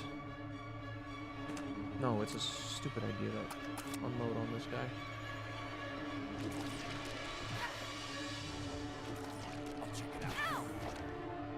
Fuck. I'm messing up my buttons. I gotta switch back to Rebecca to get her out of that room, man. God, I did not want to take all that freaking damage. I was careless. I'll just heal. Actually, I guess I'll have her go back and grab this, I guess. And so on and so forth. But to continue what I'm saying, they lean in for a passionate kiss, and then intimacies begin from there. And as they become more intimate, Masaera is feeling along the scars on his back, and as they they make love, she's healing his back. And what a lovely scene it is, honestly. Oh, that's a very caring scene. Of course. Like just her level of like care that she's able to heal. Like that's really nice. I like it. Yes, thank you so much. I thought Yeah, I'm about these sorry two I hadn't. characters. Oh, what? I'm sorry. I I said I'm sorry I didn't say much while you were talking. I didn't want to interrupt. It's okay. But I think it's fantastic. Thank you. Yeah, I like thought you're. very long and hard. Sorry to cut off. I thought very long and hard about these two characters. I do that for every single one of my characters. But you were saying? I'm sorry. We keep talking at the same time. Like no, like this story's fantastic. Thank I you. would love to see this as like an audio, like one of your audio series for sure. Especially like like man, I could just see this being like it's gonna be like a show one day. Like the whole time that you were like talking about it, like I was seeing it as a cinematic picture in my mind. Like Perfect. the whole thing being displayed, and it's just like these characters. There's a lot. There's obviously a lot going on in the story, but like each and every one of these characters are so interesting that I think that it would just be so awesome just to see that. Yeah.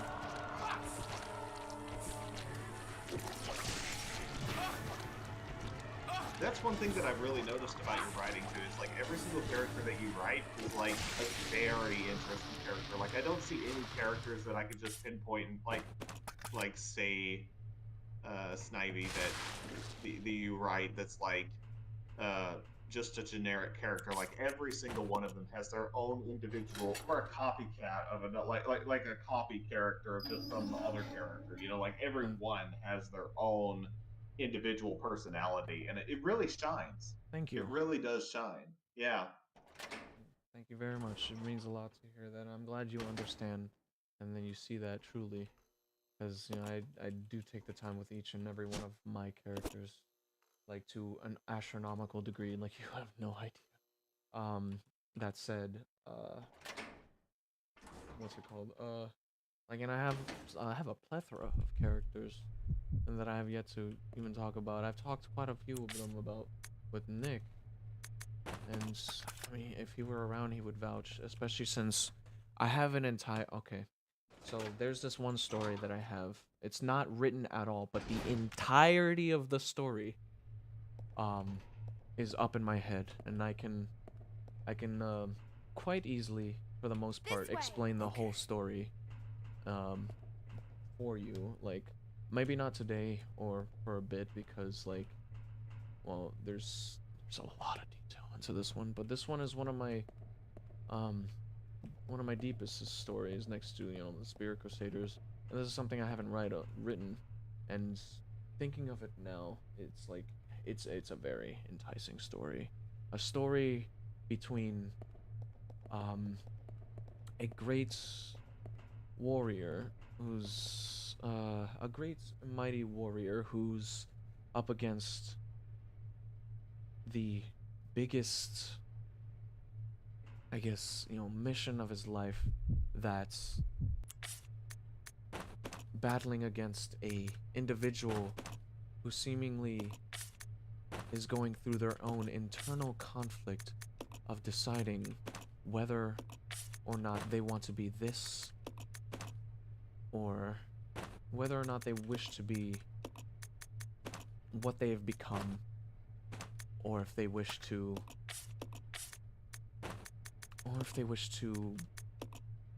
go down, how do I say it, whether or not they wish to go down one path or another. And this particular path, this other character, this character in question believes that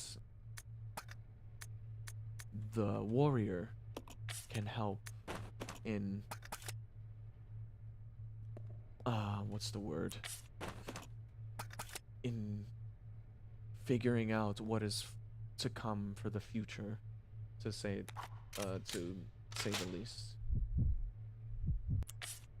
Well, I look forward to hearing that story, Snivy, when you're ready to tell it. Yeah. Even if it's not tonight, like, yeah, I personally enjoy listening to all of your stories and hearing about each and every one of your characters and everything, and all of this stuff just excites me so much because I cannot wait for like this really excites me. I can't wait for to see all Let's these split up. things, Okay.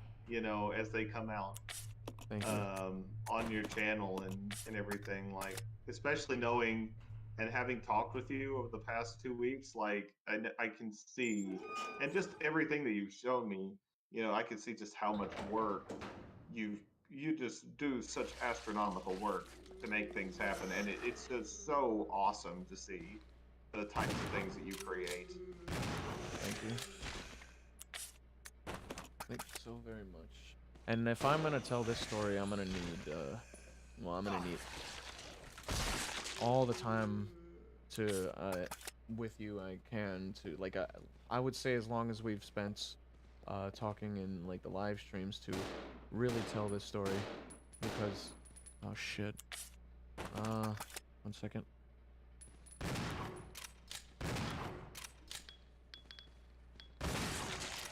Well, I look forward to hearing it. Yeah, and I hope I can retell it at least, a majority of the same way that I did with Knick-Knack, because some parts were kind of hard to remember. I like specifically like what I did for the fight scenes. There were fight scenes. There are, but the end. Oh my god, the end of how it goes is. It's amazing. It's amazing. Yes, like honestly, like, um.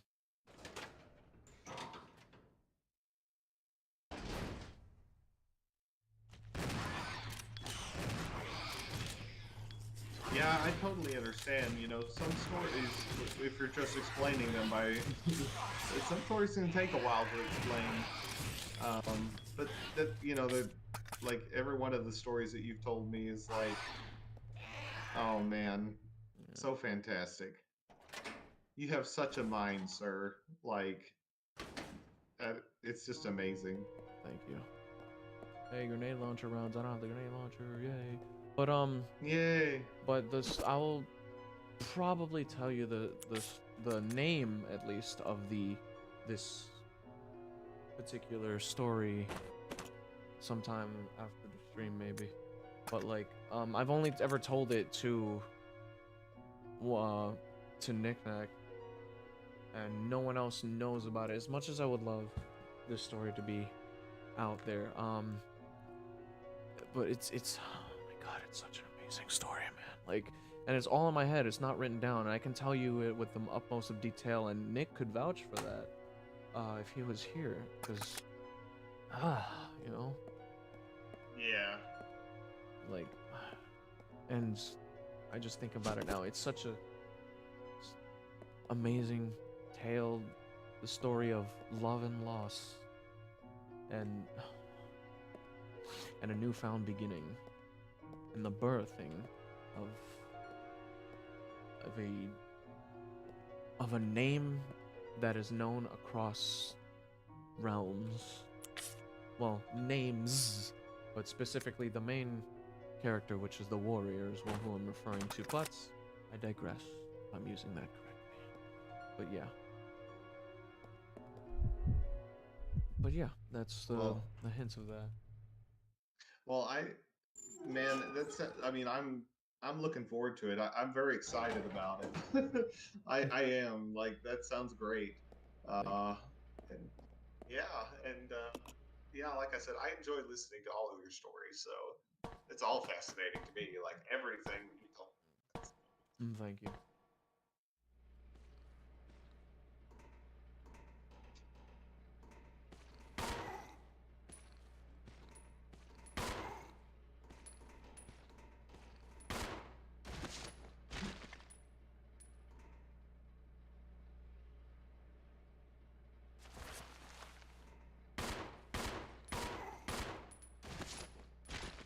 You done for good? No, you're not.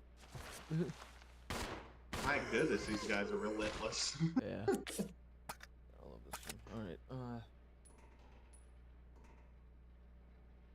What can I?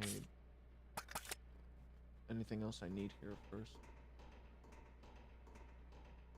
Red chemical. Hello. Reports. I will. Might need that later. I'll grab this. But man, I have more characters to share. One I may be willing to share with you at some point. There's some characters I'm not comfortable with saying on stream yet. Obviously I'm not, well, I don't know, like I said, I'm very I only tell these kinds of things with the folks I trust, because like so many ideas I don't want Yeah, I totally understand that. I don't want like the things I tell to people that mean a lot to me, only for those people to stab me in the back, abandon me, hurt me, and take my fucking stuff, my ideas, and etc. etc. Yeah. I'm saying from that, obviously from experience, but like I've had that happen. Like that's why I was kind of reluctant on sharing some art. Reluctant on sharing certain story ideas, teasers, all that stuff, because, and I was reluctant to tell the story about Jonathan and Era, because someone tried taking my fucking idea for Master Era, and it's like, no, what the fuck is wrong with you? Really? Yes, honestly. See, Like, I don't get fucking, that, it's man. my fucking idea. What the fuck do you mean? It's my character. I don't know why the fuck are you out here parading like, and me knowing this person, hypothetically, if it was your character, you would not do this character justice as I have. Not even close. Not even a candle was lit to hold it up to what I'm doing. Like, I don't understand when people do that. You know, like if you spend, you know, because you think about it, like there's people that spend like you do. You know, you spend hours and hours and hours fleshing out these characters. oh yeah, man. And then you know, like you really, it's like you said, you know, you have to really trust the other person. Yeah, that that's. they're not gonna like. Yeah, I totally understand that. I really 'Cause like. there's a lot of I people- trusted these people with this kind of stuff, and not anymore. And it's like risky. I even, okay, one of this particular person in question, I shared a timeline of the Spirit Crusaders with them, and look how well that worked out. We're not close anymore, and I hated that. Thankfully, another friend of mine got them to delete, as far as I know they did, delete the timeline I had for the Spirit Crusaders. So I know that no one out there is in possession of it, because I don't like that. I don't want people to know the timeline unless I really trust them and I know they're not gonna just share it with the world or anything. Because like I'm trying to keep the time space in what happens there in a nice confined manner for the folks to enjoy discovering what at what points certain points in history are at. You know what I mean? Yeah, I want them I to totally discover understand it. that. I want them to discover it rather than someone out there leak my shit, you know? Yeah. Like, and that's why I had some, like, you know, I was iffy about sharing some stuff with you. Even that story, like I mentioned, I was reluctant because I'm at risk for some jerkwad possibly coming at me in the future saying, "Oh, it's my idea." No, fuck off.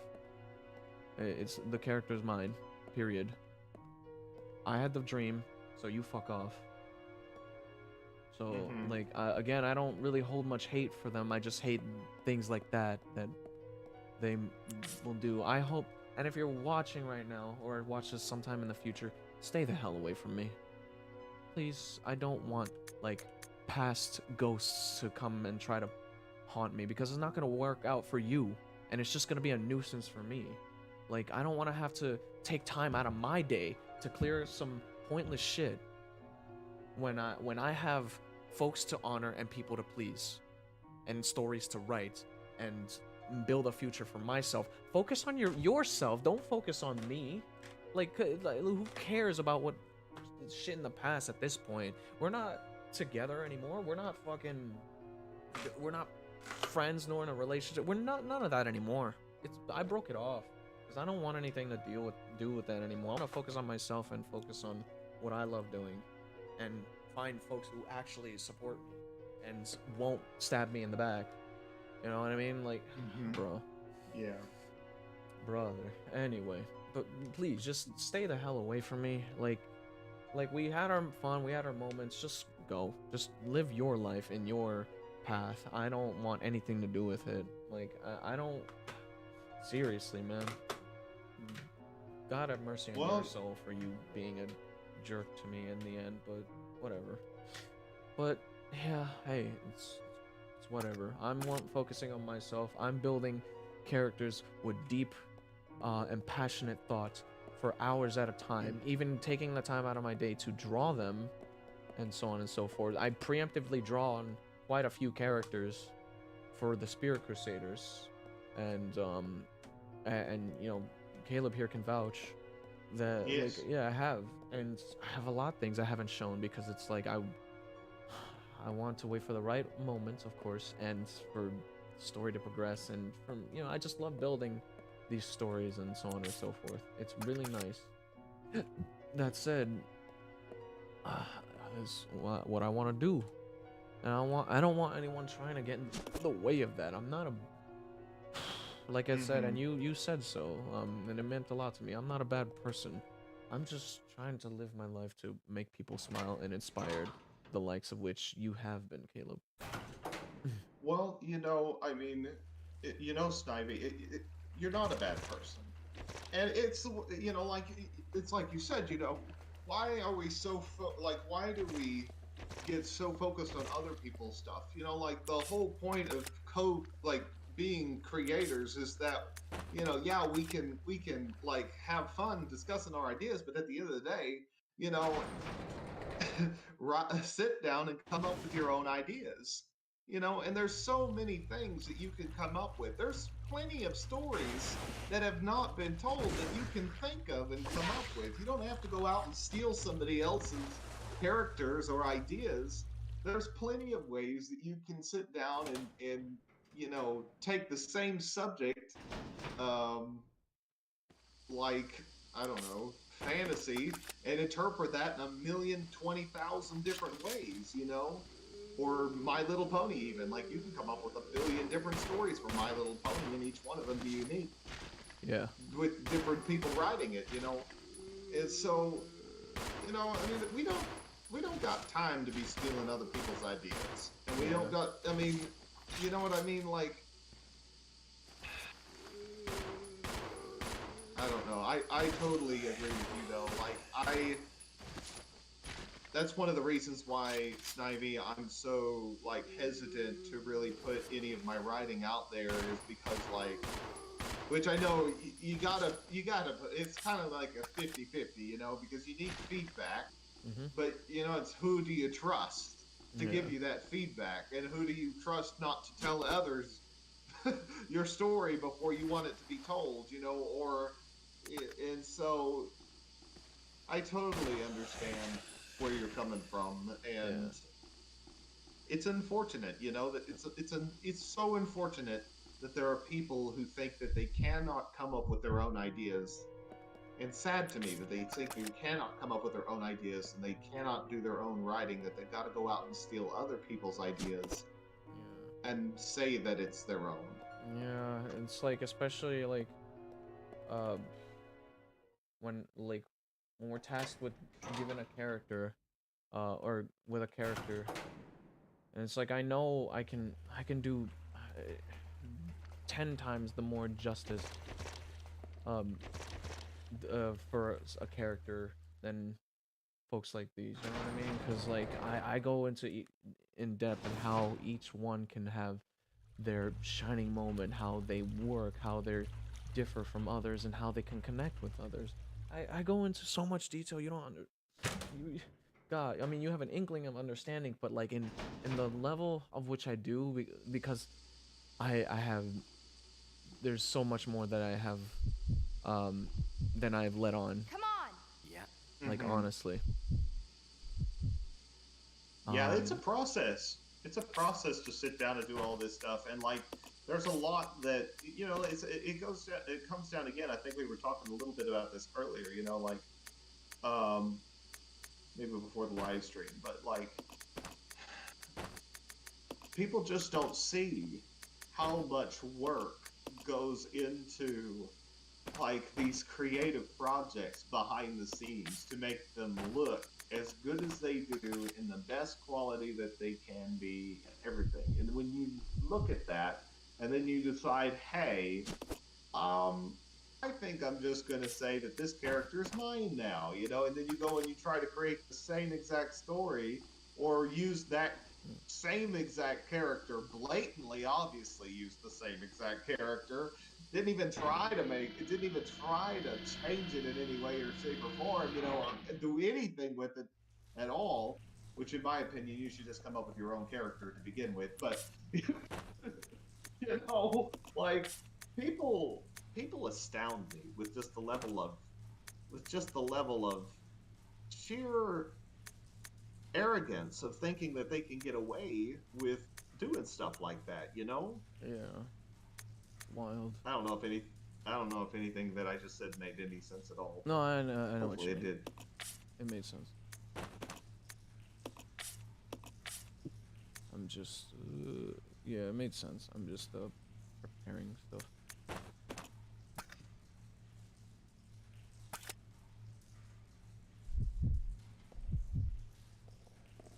I'll go alone. Okay. For this. Oh, there is a cutscene with both of them. Okay. Guess who's back?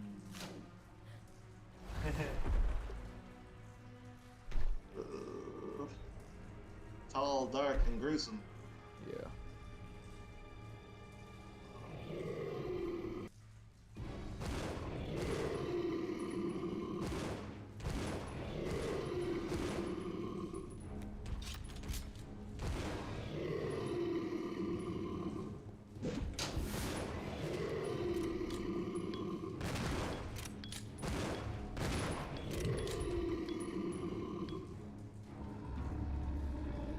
For a moment, I thought he was dead. I was gonna be like, "Hey." Oh no, I think he's gone for good now. Still got 4 Oh, shots. okay. Well, Perfect. that was easy enough. Yeah, I had Rebecca with me with the shotgun, and I had the Magnum, and I just unloaded. Yeah. I remember the first time around, I was down here with just Billy alone fighting the thing, and Rebecca was actually upstairs. It's like, I needed to take this thing alone. I could have put Rebecca down here, but like, it needed to be safe. But exchange. Oh wait. This way. Roger. But thankfully, like, it wasn't too with the whole character thing that you were describing. Thankfully, with it didn't get extremely bad, but like, I just hope it just doesn't come, like, these people don't freaking come back to like, start giving me shit and try Yeah. to refute. It's like, first of all, while you're still around, I don't want anything to do with you anymore. We broke it off in a good term, so leave it at that. Yes, I'm talking like how I am, but I'm speaking the truth. You want me to lie? Like you did? Fuck off. Excuse my language, but it's like, I'm not... just thinking back, it's like the absolute betrayal in people, honestly. I don't want to talk about them or mention names, because it's like... I don't want... I don't want... As much as I would dislike them, I don't want people going after them or anything unless they freaking, try and come after me. Then you get no mercy after that. But but just it's not worth it to come after me for stuff that you did. So like, don't even, just live your life, you know? I'm being humble here by just like taking whatever that happened in stride, regardless if it hurt. I will talk about it, and but like they don't know who you are, and it's best that the audience here, uh, for your I'll sake, go check over there. that it for your sake they keep it that way. Let they no one knows who the hell you are, because it's like I don't. I don't believe me, man. Like, well, I don't mean to sound malicious, but I will. Hey, if you come after me, if you ever see this in the future, I will ruin you. Like, I don't. That's a God-given promise, and I don't mean to sound malicious, but it's the truth. Like, I don't. But the thing is, I don't want to do that. I want to make Yeah. stories and videos. Come on. Like this, dealing with drama is too much baggage. Who cares? So it's Yep. like I don't want to do all that, because at the end of the day, even when I win, I'll leave a bad taste in my freaking mouth, man. Yeah. Yeah, and it's just something that you. I mean, who would want to deal with all that? You know what I mean? Like, seriously, like, it's just. Why, you know, it comes back to, like, why do people take other people's ideas? And why did they think that's okay? You know, and I totally understand where you're coming from. I really do. And you don't have to say who their names are. I'm sure that if they're Of course, watching the stream, they know who they are. they know who they You are, know. you know, and the So. folks who I'm trusted with the information that I've given to them and stuff I've talked to about the Spirit Crusaders with. Well, first of all, you better not blab. Oh shit.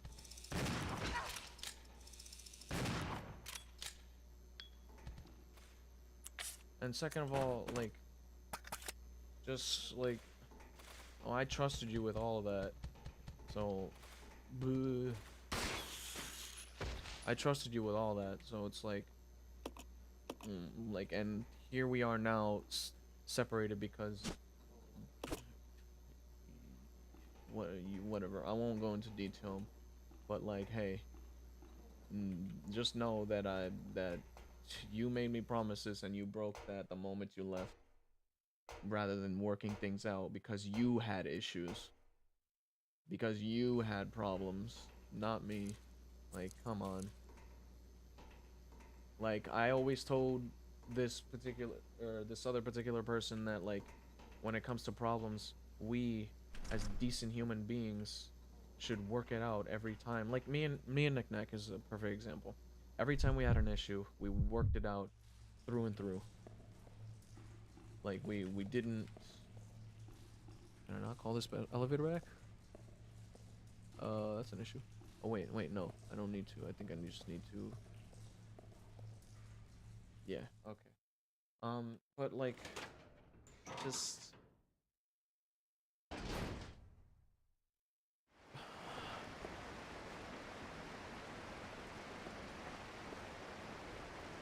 Oh, hello. You know, we like how being working things out, works.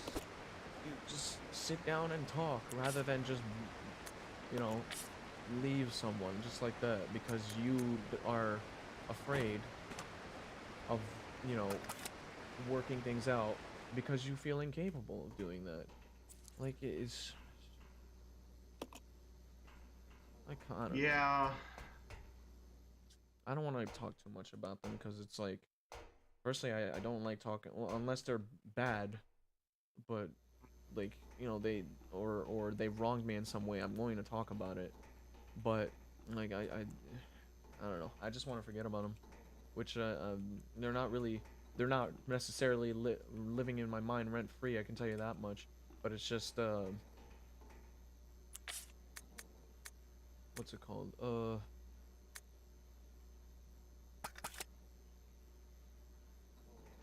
I forgot.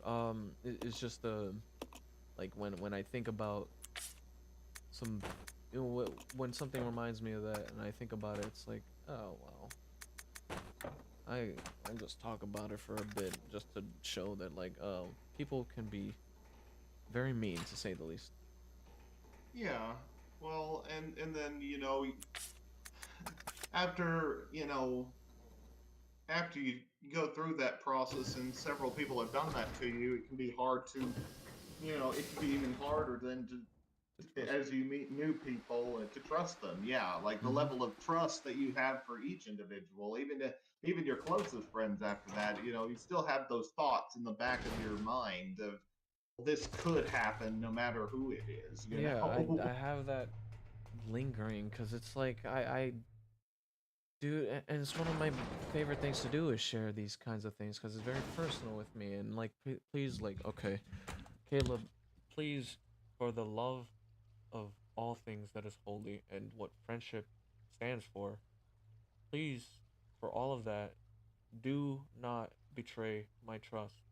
And I have that, what you're about to say here on live stream, for that to be, you know, recorded as it's being done now, but just for proof of what you will say. And my request is, please don't, because I've had that happen too many times to just let it happen again, especially with what I've shown you so far with my art, and like those things are personal because you, from the time we've met, which was only about a week now, um it's been amazing. It's been phenomenal, and I trust you quite greatly within the short time we've already known each other. You know, with the support you've given me and shouting out support to my channel and all the kind words, I trust you greatly as of now, and I hope Well, that to expand. And I consider you a a great friend. So please, can you promise me that you will not betray my trust nor take advantage of my trust? I won't do that, Snivy. I won't take advantage of your trust. I won't betray your trust. And yes, I don't mind saying that on a live stream. I mean, Snivy, I'm here to be a friend, and I'm here to support you, and I'm here to listen to everything that you have to say. And honestly, like, I'm not in the business. Snivy, I'll be real with you. I have so many projects of my own right now. I don't have any time to go around stealing other people's projects or ideas or spouting a bunch of rumors.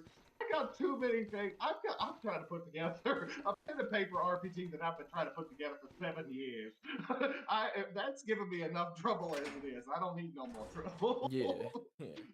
And I wouldn't want So, trouble to go arising, because like I would want to see your projects flourish as of my own as well. Because this kind of stuff is fun, and I just want to focus on that and making friendships and making people smile and inspired. That's all I want to do. And then some, honoring friends such as Nick, and etc. etc. yeah, I really hope Nick Knack returns. But that's for another day. Yeah. Yeah, I really do. Um, but Snivy, like I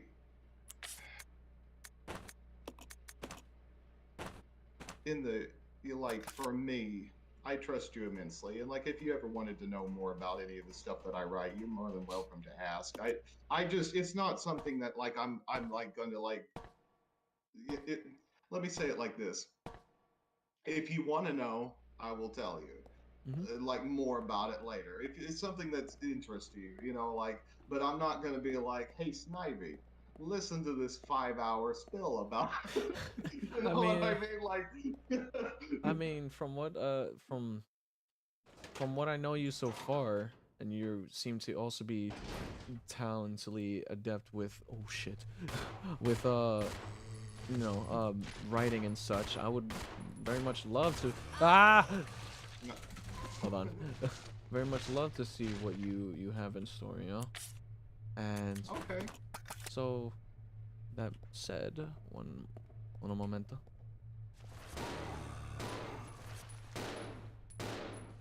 Why won't you die? Like, I wasn't even, to be honest with you, Snivy, if you hadn't even said anything about the artwork, I wasn't even planning on mentioning that I saw any of the artwork on the stream because, like, I didn't want there to be even a possibility that anybody would even know that I knew of images that you hadn't shown to the general public. And Yes. I did that because I was like, I just don't want there to be any possibility of anybody like I just didn't want to like leave any open-ended questions out there.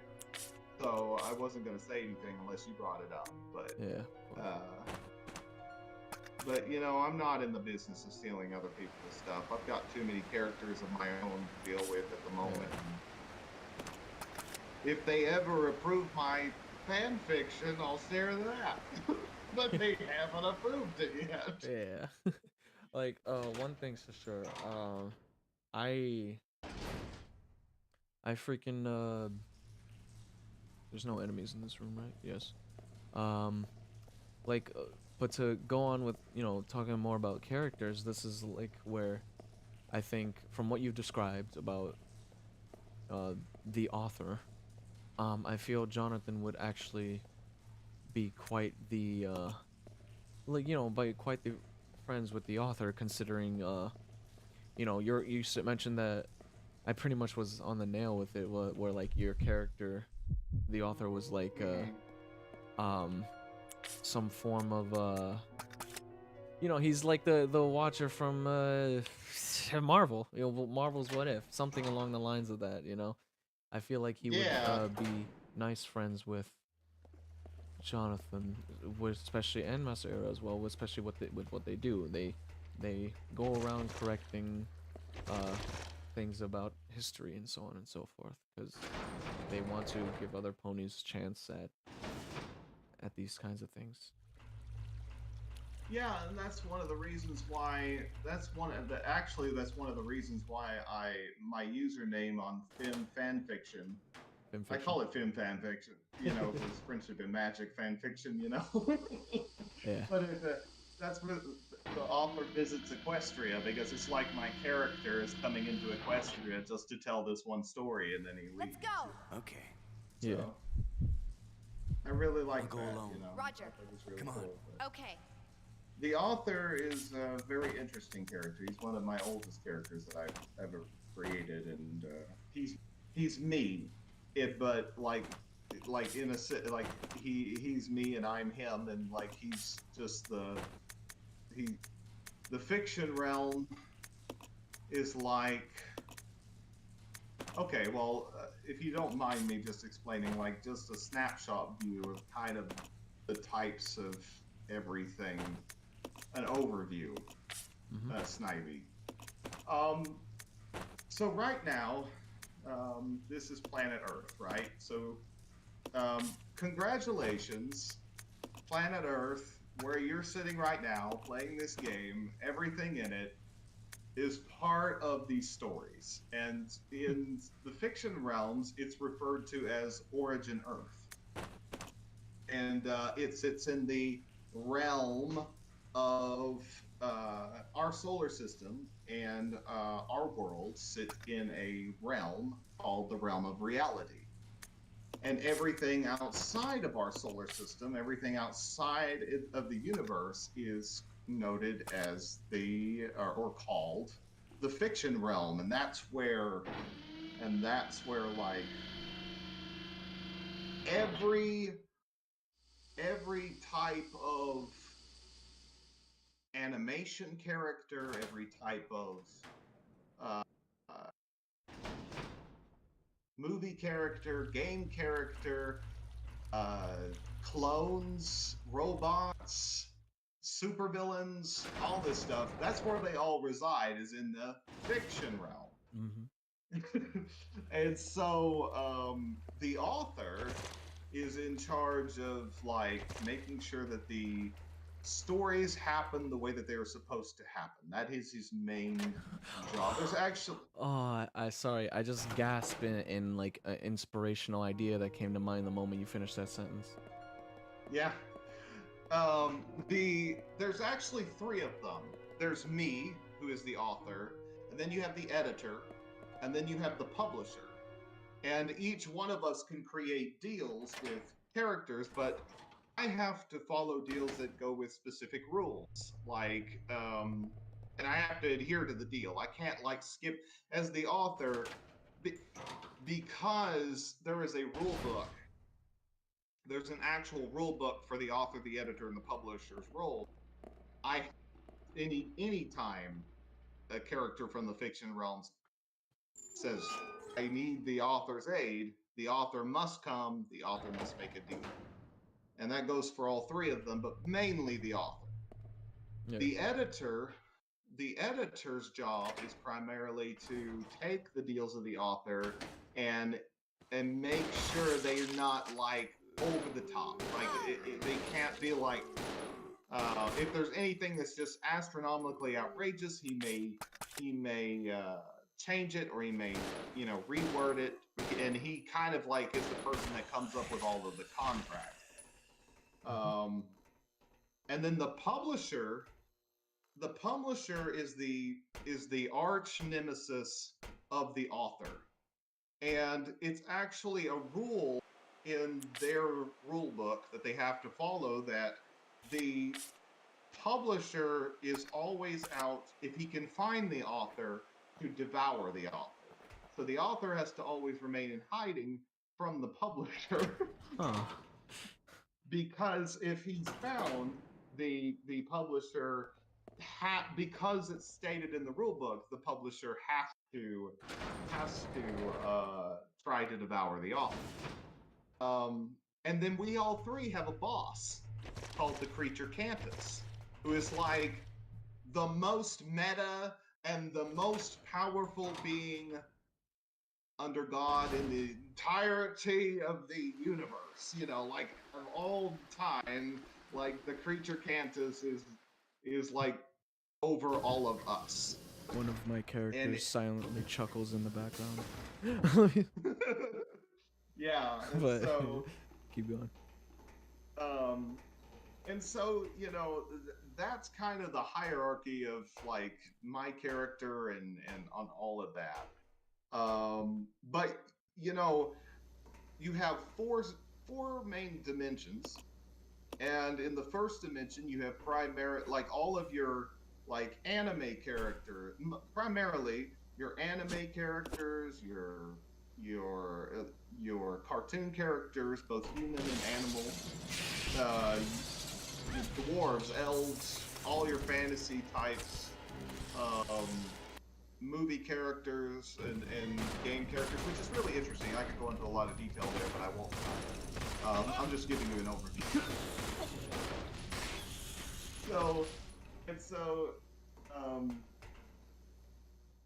They all live in the fiction realm, primarily in the first dimension.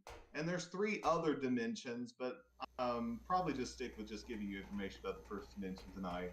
They all live together, and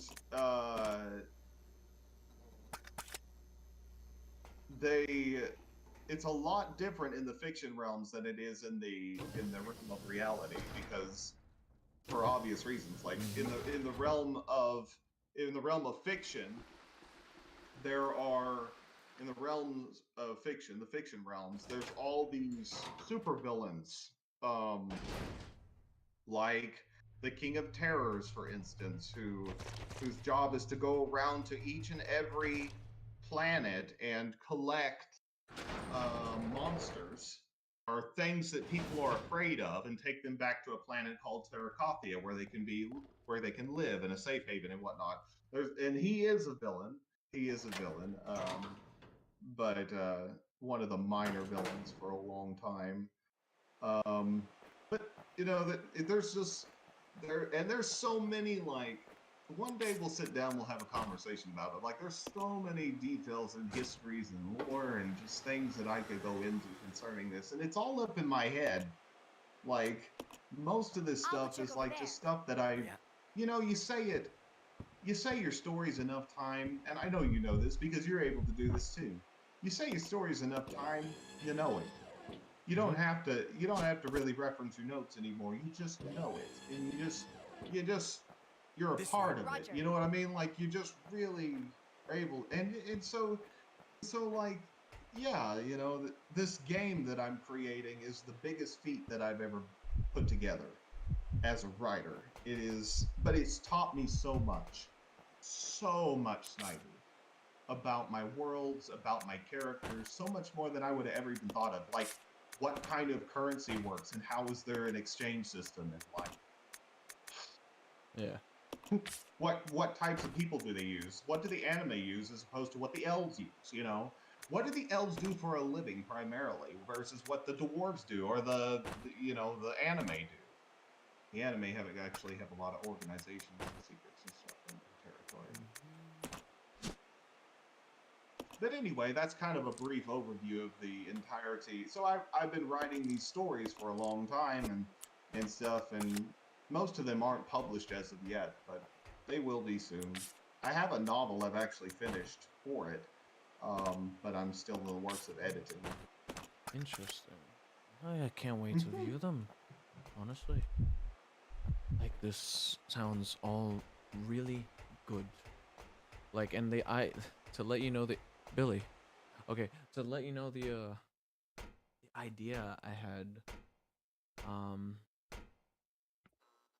one of the ideas I had was like the inspiration gasp that I had that you heard. It's like, cause you said like one of them. Let me. One of them wasn't in charge of making sure the story goes as it's supposed to be, right? Yeah, that's the author. That's the Yeah. author. So Uh-huh. I had an idea where like I'm just thinking for a potential story, like and Uh-huh. perhaps meeting uh Erasure and Jonathan. One of the stories where they're trying to make sure it goes the right way, but then some opponent comes in and alters time itself to make sure that it doesn't happen, and then I can see a confrontation happening there, and you're like, who are these folks? That would be Like odd. that'd be an interesting story between them. Yeah, it would be. It would be definitely an interesting story between them for sure. Yeah, that'd be great. Yeah. But yeah, dude, I'd love to tell you about it sometime. Uh, Also, I hate to. I was gonna mention since it's like over 9:30 your time. Do you have to go to talk to your girlfriend? yes, I was actually. Thank you for bringing that up because she's about ready for me to go and talk with her. As a matter of fact, Uh, so I probably will have to bow out. But thank you so much for having me on the stream, Snivy, you're very much and welcome. and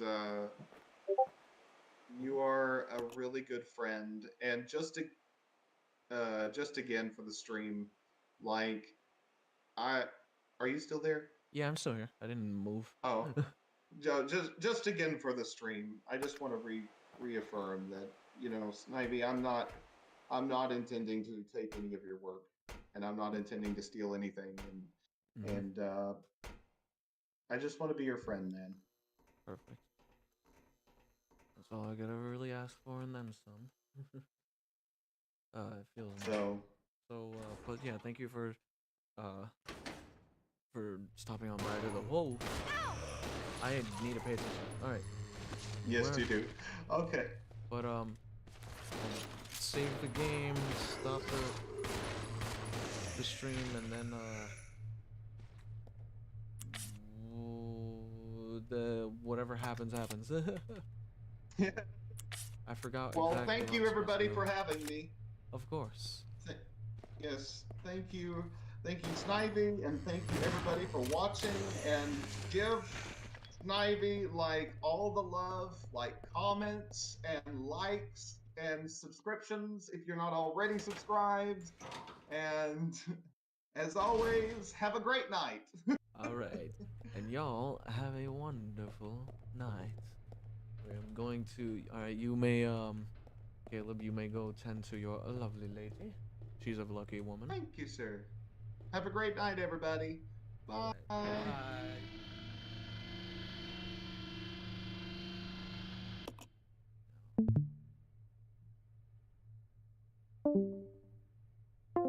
Alright. That is a truly blessed soul. One that I am absolutely lucky to have gotten to meet and know, etc., etc. Ink ribbon, perfect.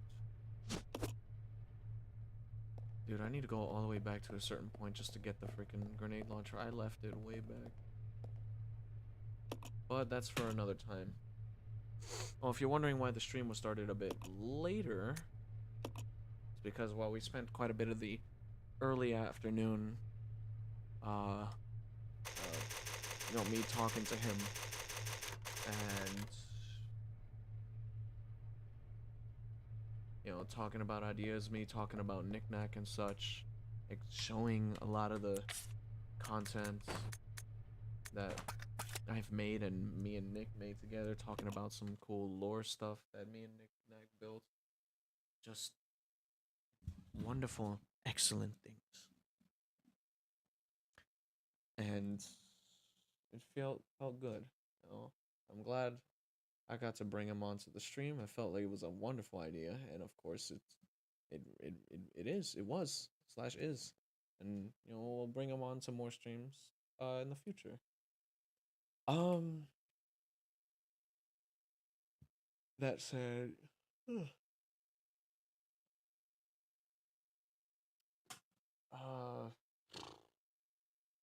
but yeah, like what he feels about me and what he knows, sees, and understands about me is what I hope to achieve with every single one of you.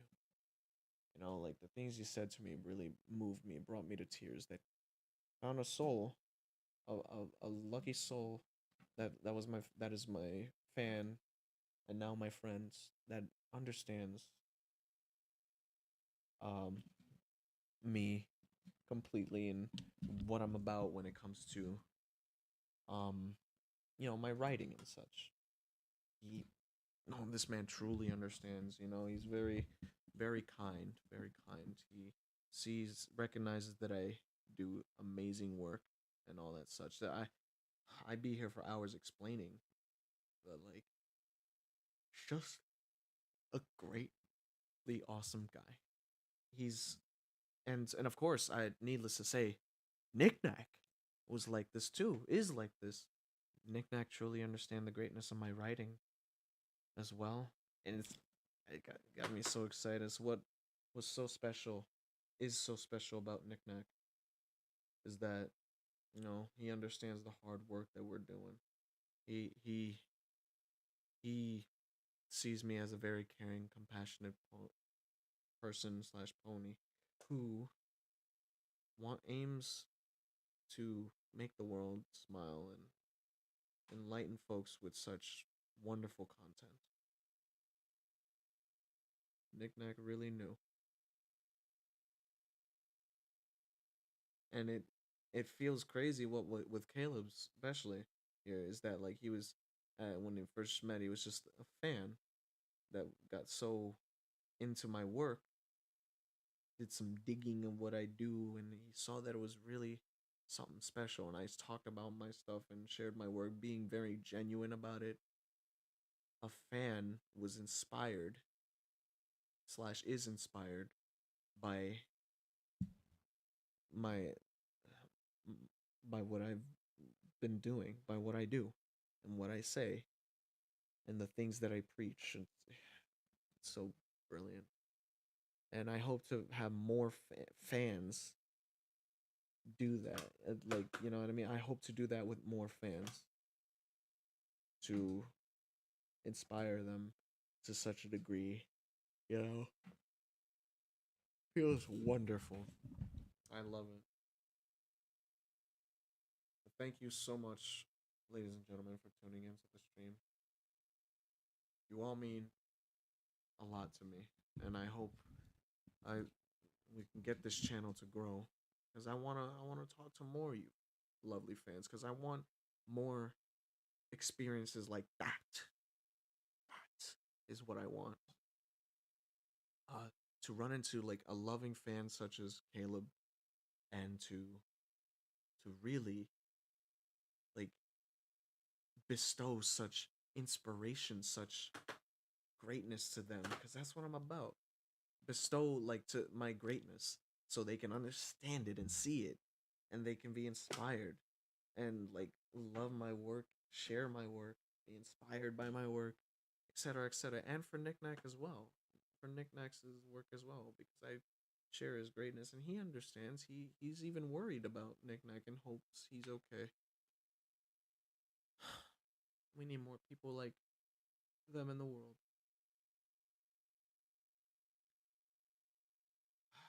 I'm truly blessed to run into folks like these.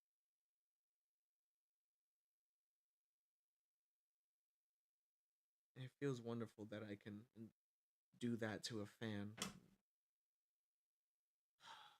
who I'm now proudly calling my friend. Because wow, Nick, you would love him. Nick, you would absolutely love Caleb.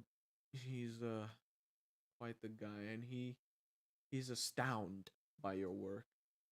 You know, from what I've shown, he wishes that he was around to see the stuff that you did.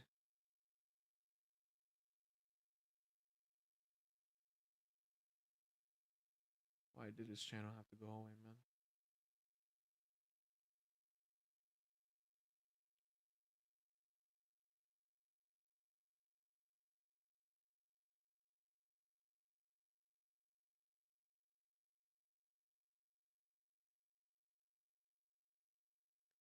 Anywho, I think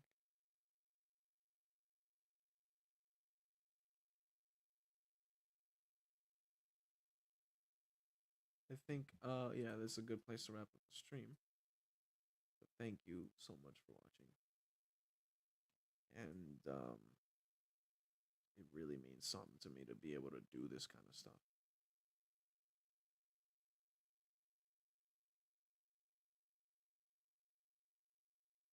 Because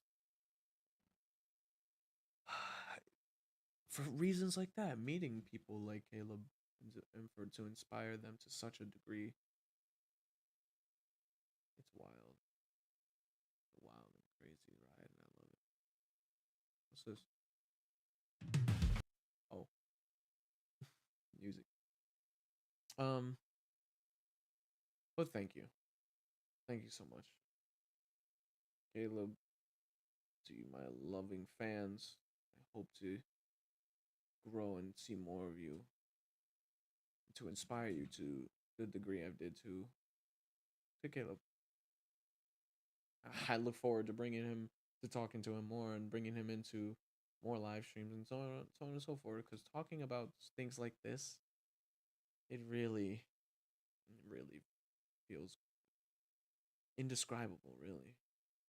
Yet I'm gonna describe it anyway because fuck you. I'm kidding, but it's just phenomenal.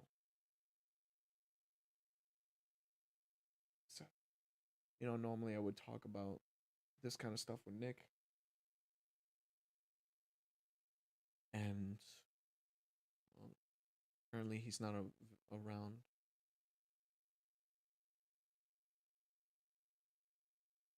But if feels good. Anyway, but that's about it for the stream, ladies and gentlemen. Hope you all enjoyed. Stay tuned for the next live stream, which I don't know when it will be, but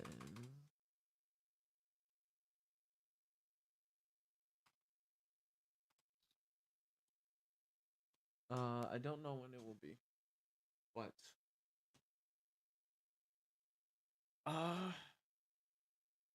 Sunday, tomorrow's Monday, maybe tomorrow. Well, oh, we'll see. Maybe Tuesday. But thank you for being, and so many wonderful things to create.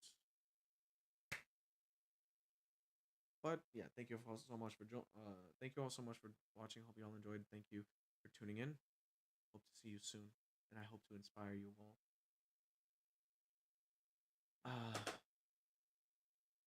Yeah, I just hope to inspire you all greatly.